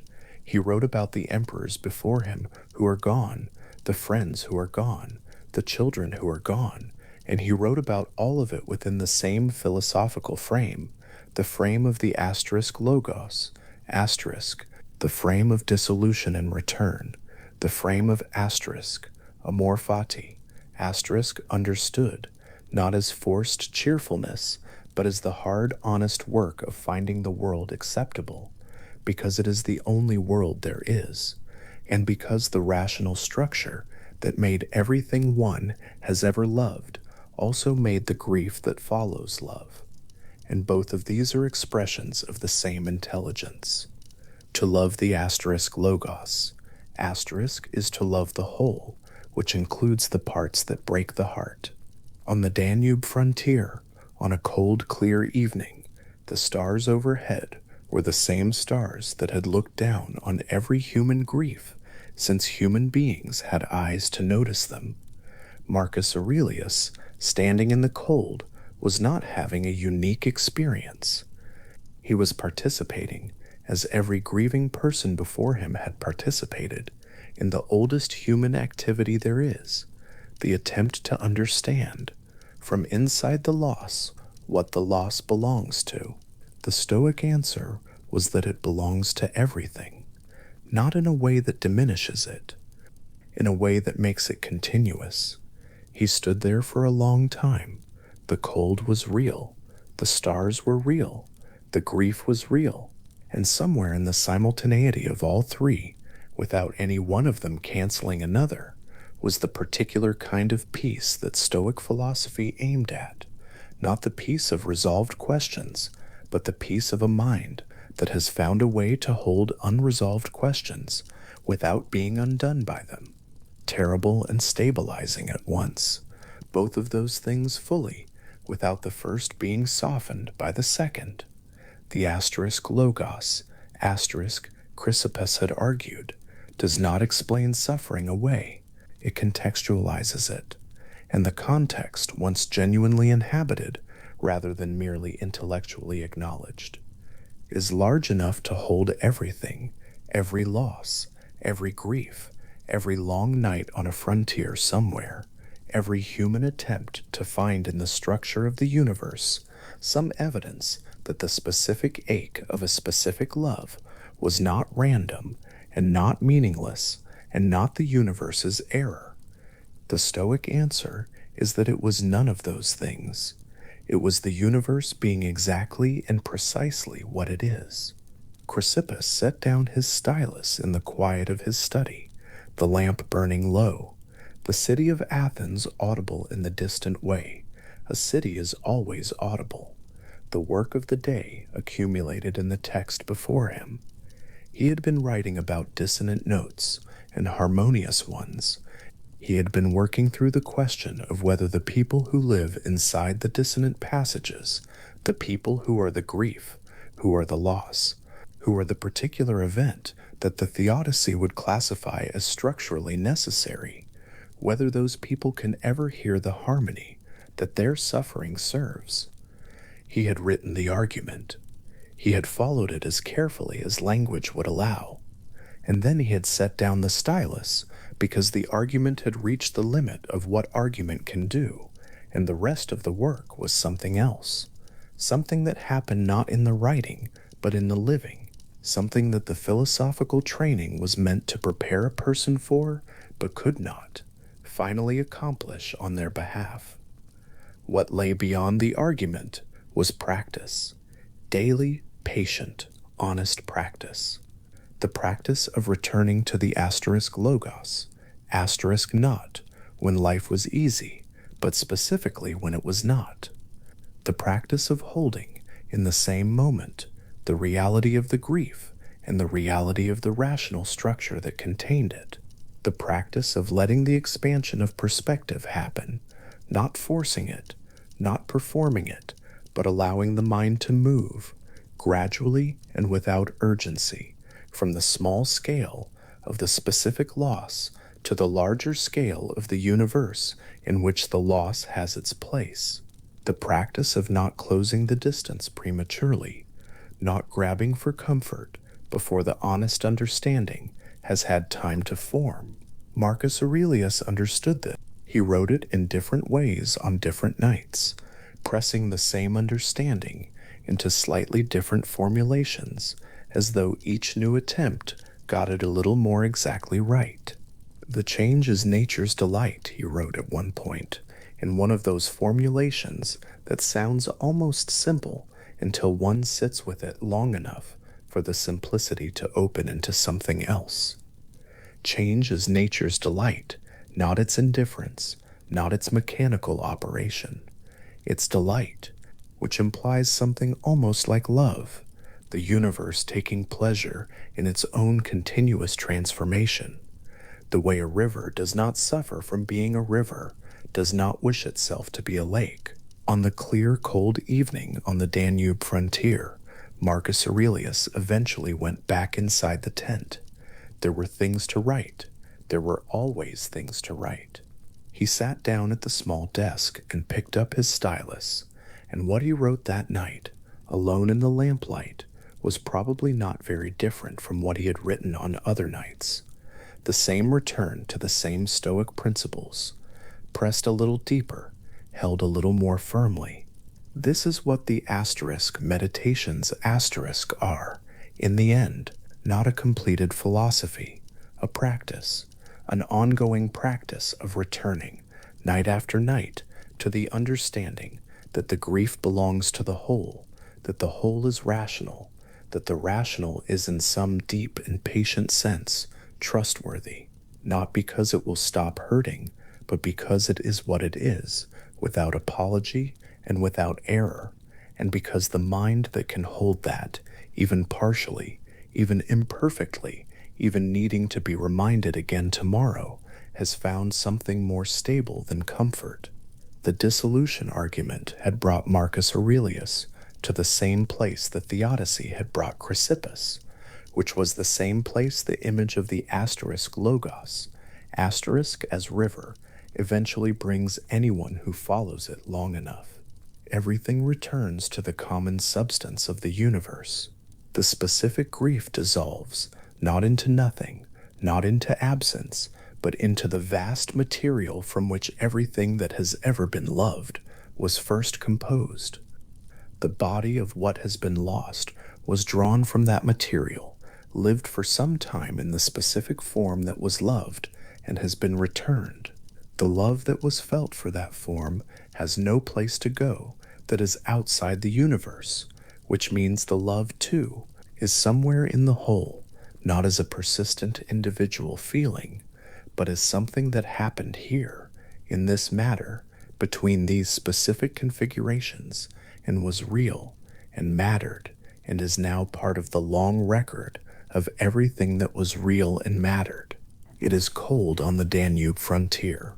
The stars overhead are precise and indifferent, in the way stars are always precise and indifferent, which means they do not care, and they do not judge, and they do not make things better or worse.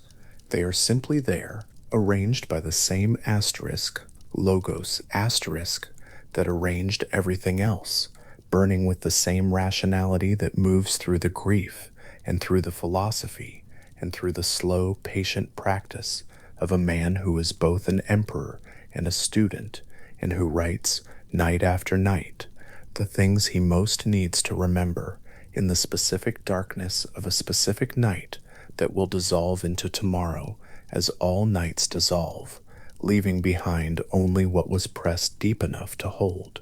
Marcus Aurelius wrote the word asterisk metabole, asterisk change, and then set down his stylus. The lamp burned steadily beside him, its small flame doing what small flames do, which is to continue burning with the same quality of light, regardless of what is happening around it. He sat with the word for a long time, not urgently, not with the intensity of someone solving a problem, with the quieter attention of someone who has come to understand that this particular word is not a threat, but a companion, change.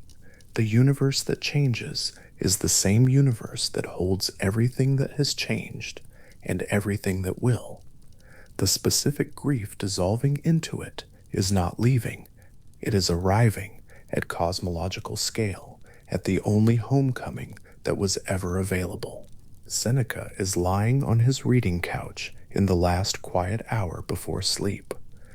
The lamp beside him has burned low enough that the room exists more in shadow than in light, and the familiar shapes of books and shelves and the low table with its cup of water have softened into the kind of darkness that is restful rather than empty.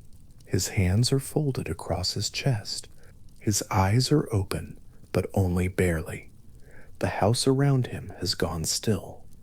And in this stillness, with the day's obligations fully discharged, and the world's noise finally at a distance, he begins the only work he has left to do before sleep, the quiet, honest, unhurried question of what he has been carrying since morning that was never really his to carry at all. He does not begin with the great philosophical questions. He begins with the small specific one. Not what is grief, not what does Stoic doctrine say about the passions, but simply what did today ask of him that he agreed to carry, and what portion of that weight belongs by accurate measure to the category of things he was never meant to hold through the night. It is not self-examination in the harsh sense. There is no tribunal in this room. There is only a man at the end of a long day asking himself to be honest, which is a different thing from asking himself to perform. The lamp flickers once, gently, and the shadows in the room shift and resettle. His breathing slows. He had written in a letter to Lucilius that the purpose of the evening review was not to punish, but to understand, not to catalog failure, but to find the exact location where reason had held and where briefly something else had taken over from it. A physician reviewing a chart does not weep over the morning's difficulties. A physician reads them with attention and adjusts. Seneca had used that analogy deliberately, because medicine is an art of care, and he wanted the self-examination to carry the same quality of careful, impartial attention that a good physician brings, concern without catastrophe, precision without cruelty. Tonight, the question is about grief. It is almost always, at this hour, partly about grief, not the theatrical kind, not the kind that performs itself for an audience it hopes will confirm its scale. Seneca had been clear about that in his letter to Lucilius after the death of their mutual friend Flaccus. The kind of grief that becomes a display of sensitivity is at some point no longer about the person who is gone. It has turned inward and is feeding on its own expression. The proper tribute to a lost friend is not endless tears. It is the living of a life that would have made them proud to have been your friend.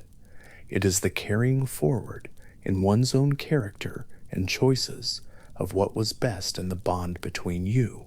He holds this thought for a moment, the way he might hold a smooth stone, not gripping it, just feeling its weight and temperature, learning its shape in the dark.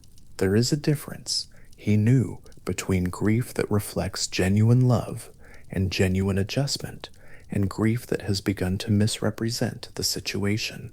Genuine love acknowledges that something real has been removed. Genuine adjustment is the slow recognition that the soul's capacity for virtue, for living well, for caring for others, for attending honestly to what each day asks, was never located in the person who is gone. It was always here. It was always the soul's own. The lamp steadies. Among the Stoic philosophers, this distinction had a name. The things they loved, their friends, their families, the particular quality of an afternoon spent with someone whose company made the world seem more inhabitable, these were gathered into the category of preferred indifference. Not valueless, genuinely, honestly valuable. The Stoics did not pretend otherwise.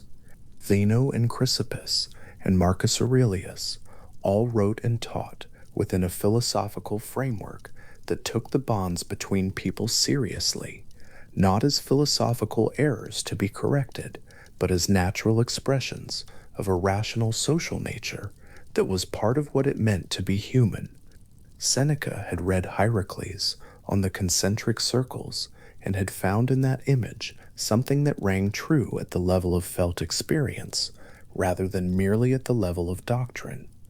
The self at the center, surrounded by the ring of family, then the ring of friends, then the wider ring of community, then the outermost ring, extending all the way to the whole of humanity, each ring continuous with the others. Each ring connected by the same basic impulse toward affiliation that the Stoics called oikeiosis, the natural inclination to recognize oneself in another, to extend care outward, to form the bonds that make a life a shared undertaking rather than a solitary one. Grief, in the light of that image, is not a philosophical mistake. Grief is the direct and inevitable consequence of having loved well inside those circles. When one of the rings is disrupted, When someone who occupied a specific irreplaceable place within the concentric pattern is gone, the disruption is real and the recognition of it is accurate. To feel nothing would not be the achievement of equanimity. It would be the failure to have loved at all. He shifts on the couch. The shadows settle again. The question that the evening review always arrives at, eventually, is not whether to feel sorrow, but how long to let it occupy the space it has claimed, and whether the space it has claimed is the space it actually requires, or a larger space assigned to it by a false belief about what loss means. Seneca had put it plainly in his letter to Lucilius. Grief should last as long as it reflects genuine love and genuine adjustment, and the criterion for its natural conclusion is not a philosophical performance of composure, but an honest sense of what has actually changed. Not what one fears has changed, not the worst interpretation of what might have changed, what has actually verifiably changed. The worst interpretation, he had noticed, in his own mind and in the minds of students who had written to him over the years, that grief's natural companion was the tendency to enlarge the loss beyond its actual dimensions. To feel that the person who is gone has taken with them not only themselves but everything that made the griever's life worth living, the warm rooms they had shared, the conversations that had no equivalent, the particular quality of being understood by someone who had known them long enough to understand, without explanation. These losses were real. Seneca did not dispute their reality. What he questioned, with the gentle precision of someone who had thought about this long enough to think carefully, was the story that grief sometimes appended to those real losses, the story that the soul itself had been diminished, that what was good in life had been permanently withdrawn, that the capacity for warmth and connection and meaning had departed along with the person who had embodied them most fully. That story, said Chrysippus, was not in the loss. That story was in the judgment placed upon the loss.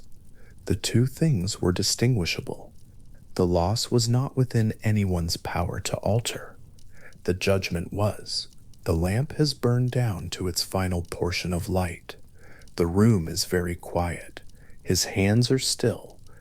Marcus Aurelius had returned to this same question dozens of times in his private notebook, not because he had failed to understand it, but because understanding it once, in a moment of philosophical clarity, is not the same as having it available to the character in the difficult moment when it is actually needed. The notebook was not a record of conclusions, it was a practice. The same Stoic principle written again in the specific darkness of the specific night where it was needed, pressed by the repetition of honest writing, one increment more deeply into the person he was still, with patience and without self-congratulation, trying to become. He had written about loss as a feature of the natural world rather than an assault upon the personal self. The same natural law that moves seasons and dissolves mountains had arranged the lives of all people and all things within the same general arc: formation, duration, dissolution, return. Not destruction, return. The matter and energy that had composed everything he had ever loved was not gone. It had been incorporated back into the common substance of the universe, the vast material reservoir from which everything had originally been drawn, and to which everything eventually goes back. The philosopher lying in the dark can hold that image, or set it aside as needed. It is not a cure. It does not close the distance that loss opens. What it does is change the frame around the distance, from a wound to a threshold, from an injustice to a feature of the same order that arranged the stars, and the turning of seasons, and the long patient unfolding of everything that has ever been. Seneca breathed slowly. The doxographers who preserved Stoic teaching, Diogenes Laertius recording what the school held, Stobaeus gathering the doctrines, others annotating and transmitting across centuries, were careful to include one specific detail about the Stoic account of loss that is easy to overlook and important not to. Even the idealized Stoic sage, the figure of perfect philosophical development, who appears in the doctrine as both an aspiration and a standard, could feel dexis at the moment of loss, a sting, a pang, an immediate, involuntary recognition that something real had been removed from the fabric of things. The Stoics did not pretend that the sage was made of stone. They specified that the sting did not develop into the destabilizing flood they called pathos. It was felt, it was real, and it was held, clearly, without amplification or suppression, until it had said what it had to say. Until it had said what it had to say. That phrase is worth sitting with. Grief has something to say. In the Stoic account, it is not the enemy of equanimity, but the honest voice of okaiosis, the natural social nature, asserting that a bond existed and mattered and has now been severed. To silence that voice before it has finished speaking would be a different kind of philosophical error than letting it speak too long. The sage allows the sting its honest duration. What the sage does not do is build around it the story that says the sting will never end, that the world is less than it was in some permanent and irreparable way, that the soul is damaged and will not recover its capacity for virtue and warmth and clear attention. Those additions are not in the loss, they are in the judgment. He turns slightly on the couch. The lamp's light is very low now. Outside, the city is mostly quiet. The distinction that runs through all of Stoic thinking about grief, between what is within our power and what is not a wall. He had always been careful about that. Some students encountered the dichotomy of control and heard it as permission to detach from everything that could be lost, which is a misreading that produces not equanimity, but a kind of cold philosophical distance that looks like peace and is not. The Stoics loved their friends. They formed bonds of genuine depth and sincerity.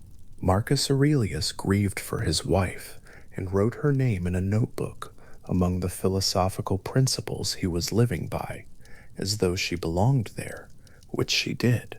Seneca wrote letters to Lucilius that were saturated with affection, letters in which the philosophy and the friendship were inseparable from each other, each one the reason the other mattered. The dichotomy of control was not an instruction to love nothing. It was a clarification of where the soul's integrity resided. Love the people in those circles, form those bonds, allow the natural affiliation to deepen into attachment, because that is what rational social beings do, and it is not a mistake. And when one of those bonds is severed, when someone who occupied an irreplaceable place within the concentric pattern is gone, let the sting be real and honest and felt. Then, in the honesty of the evening review, distinguish between the sorrow that belongs to the loss and the story the frightened mind adds to the sorrow. The loss is not within our power. The story is. Tonight, lying in the last of the lamplight, Seneca is not trying to resolve anything. That is the misunderstanding that makes philosophy seem cold, the assumption that it is always in motion toward a solution, always trying to arrive somewhere. The evening review is not a journey toward resolution, it is a settling. The way a glass of water settles when it is set down and left alone, not because the water has decided to be still, because stillness is what water does when the conditions for stillness are present. He is creating the conditions, the quiet room, the honest question, the willingness to look at what today contained without either minimizing it or catastrophizing it, the slow inventory of what was carried and what can be set down, There is a category of grief that belongs to the night, the kind that arrives not during the busy hours of the day, but in the quiet that follows them, when the distractions are gone and what has been carried all day without full acknowledgement is finally present and still and impossible to turn away from. The Stoics knew this. They practiced their philosophy specifically for this hour, not for the philosophical discussion, not for the schoolroom exchange in the bright afternoon, but for the lamp burning low and the honest question and the weight that the day has accumulated. He had written to Lucilius that the proper grief honors the beloved by living well. He believed that. He also knew that living well was not something that could be commanded directly, like a soldier ordered to hold a line. It had to be built through practice, through the nightly patient work of examination and adjustment, and the careful setting down of what did not need to be carried further. The grief that genuinely honors the beloved is not the grief that announces itself loudly. It is the grief that quietly changes the character of the one who carries it, that deepens their capacity for attention, for care, for the recognition of what is valuable in the people still present, in the days still available, in the ordinary life that continues and deserves to be lived well in honor of those who are no longer in it. Marcus Aurelius understood this. He had written about it, not in the philosophical passages of the Meditations, but in the quieter moments that sit between them, the moments where the doctrine falls away, and what remains is simply a man at his desk, trying to be the person his principles say he should be, aware of how far the actual man falls short of the philosophical ideal, not in despair about that distance, but working it patiently. He had lost children. He had outlived friends.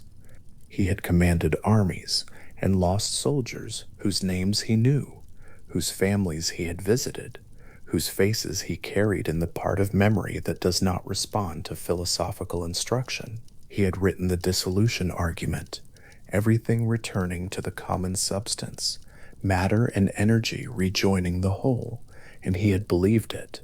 And believing it had not made the losses small, it had made them part of something larger than loss, which is not the same as making them disappear. Philosophy does not make grief disappear. The Stoics were not promising disappearance. What they were pointing toward was the specific quality of equanimity that is possible when grief is held honestly, when the sorrow is allowed to be real, and the soul is simultaneously reminded that it has not been diminished, that virtue remains fully available to it, that the capacity for love and attention and meaningful action has not departed with the person who is gone. Sorrow and capacity held at once, not in opposition, but in the same breath. The lamp is nearly out. The room is dark now, in all but one corner. The reasonable sorrow, lepeulagos, the phrase preserved in the doxography, the technical term for the kind of grief that the Stoic framework permits and even honors, is grief proportionate to what has actually been lost, not inflated by the false belief that the soul has been permanently damaged, not suppressed by the false belief that the sage should feel nothing. Proportionate, honest, felt clearly and held clearly, allowed to say what it has to say, and then, in the quiet, set down. Not because grief is wrong, not because the person who is gone does not deserve to be missed, but because the honest inventory of what remains, the soul still present and still capable, the days still arriving and still offering their particular and unrepeatable content, the network of bonds still extending outward through all the remaining circles, is also real, is also true, is also part of the complete picture that the evening review is trying patiently to see whole. He had come to think, over the long years of practicing this, that the setting down was not a diminishment of grief, but a refinement of it. The grief that is set down is not erased, it is distilled. What remains after the false additions have been separated out? The exaggeration, the catastrophizing, the story about permanent damage and irrecoverable loss is something smaller and cleaner and more honest, closer to the actual shape of the actual loss. And the actual loss, seen without the false additions, is almost always more bearable than the story that accrued around it through the day. Almost always. He would not say always. There are losses that test the very framework that holds this thinking in place. He had acknowledged that in his letters, there are bereavements so complete and so unexpected that the philosophical preparation proves insufficient in the immediate hours. The sting becomes something larger than Dexus. The grief floods past the boundaries that doctrine set for it. The Stoic sage himself, the figure of idealized philosophical development, was described in the sources as feeling genuine distress at the death of a child, not as a failure of the sage's achievement, but as a feature of his humanity, his genuine participation in the network of oikeois that constitutes a fully human life. The response to those losses in Stoic thinking is not renewed philosophical argument. It is time and continued practice, and the patience of the nightly return to the same questions, not because the questions have not been answered, but because the character absorbs philosophical understanding slowly, and the work of pressing a principle into a person's actual dispositions is the work of years rather than evenings. He knows this. He is still doing the work. In the late 1st century of the Common Era, in a room in Rome, or in a house in the country outside the city, Seneca, lying on his reading couch at the end of a long day, was engaged in the same activity that Marcus Aurelius would engage in a century later at a campaign desk on the Danube frontier, and that Epictetus had engaged in before both of them in his school at Nicopolis, and that the Stoics before Epictetus had engaged in at the Stoa Poikile in Athens, and that practitioners across the centuries who received this tradition had continued to engage in the quiet, honest, unhurried work of examining the day and asking what it contained, what it required, what can be set down, and what the soul, stripped of its false additions, actually needs to carry into the dark. The tradition is long, the practice is old. Neither of those facts make it easier. But there is something in the oldness that is itself a kind of comfort, not because antiquity confers authority, but because the questions being asked in this room tonight have been asked in rooms like this for more than 2,000 years, which means that the experience of lying in the dark with grief and asking what it actually demands of the soul is not unusual, not a sign of inadequacy, not an experience that has no philosophical home. It has been here. The tradition has made room for it. Every practitioner who followed this path through the centuries did so carrying their own version of this specific weight, and the path has not collapsed under any of them. That thought is not a solution. It is a kind of company. His breathing has slowed. The last edge of lamplight has gone pale and thin against the wall. The nightly examination arrives at its final question. Not the great philosophical question about the nature of grief and its proper limits, but the small practical one of what today contained, what is safe to carry into sleep, and what should be set on the table and left there until morning. Sleep is not the continuation of the examination. Sleep is what becomes possible when the examination has been honest and complete, when the mind has looked at the day without avoidance and without amplification, and has made, quietly, the philosophical discrimination between what belongs to the soul's keeping and what belongs to the category of things it was never meant to hold through the night. Grief can be carried into sleep. The sorrow for someone gone can rest in the chest without becoming an obstacle to rest itself. that sorrow, proportionate and honest, is not a disturbance.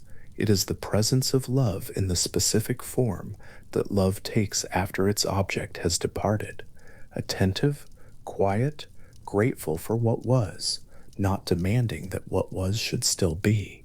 What cannot rest beside sleep is the false story, the belief that the soul has been permanently diminished, the claim that virtue is no longer fully available to this specific person in this specific life, the amplification that adds to honest grief, the unbearable weight of a permanent collapse of meaning.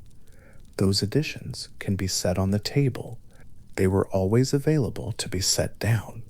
The only thing that held them was the habit of carrying them, a habit old enough to feel like necessity, but distinguishable in the honest light of the evening review from necessity itself.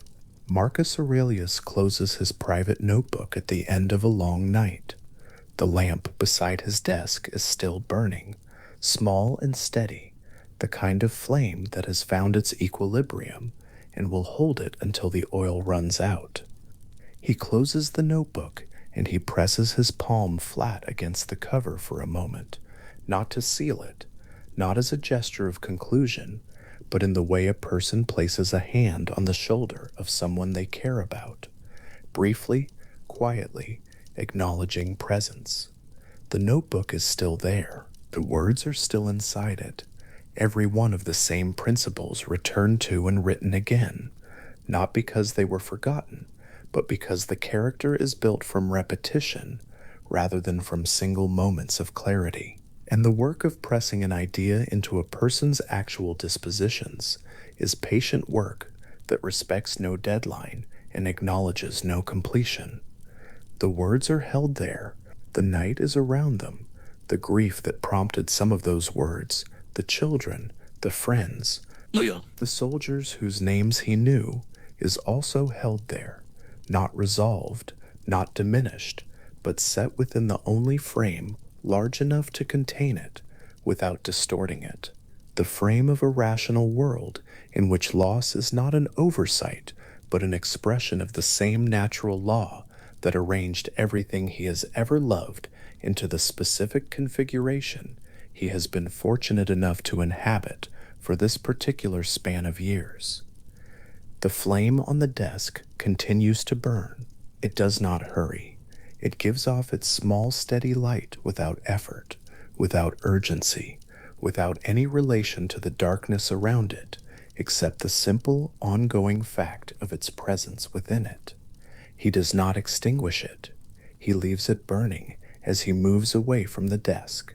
In the morning, someone will come in and find the notebook on the table, and the lamp having burned itself out through the night, and the room will have the particular quality of rooms where someone has done serious work in quiet, a settled quality, a residue of attention, the feeling of something having been honestly examined, and then gently, deliberately released. The notebook is closed. The principles are inside it.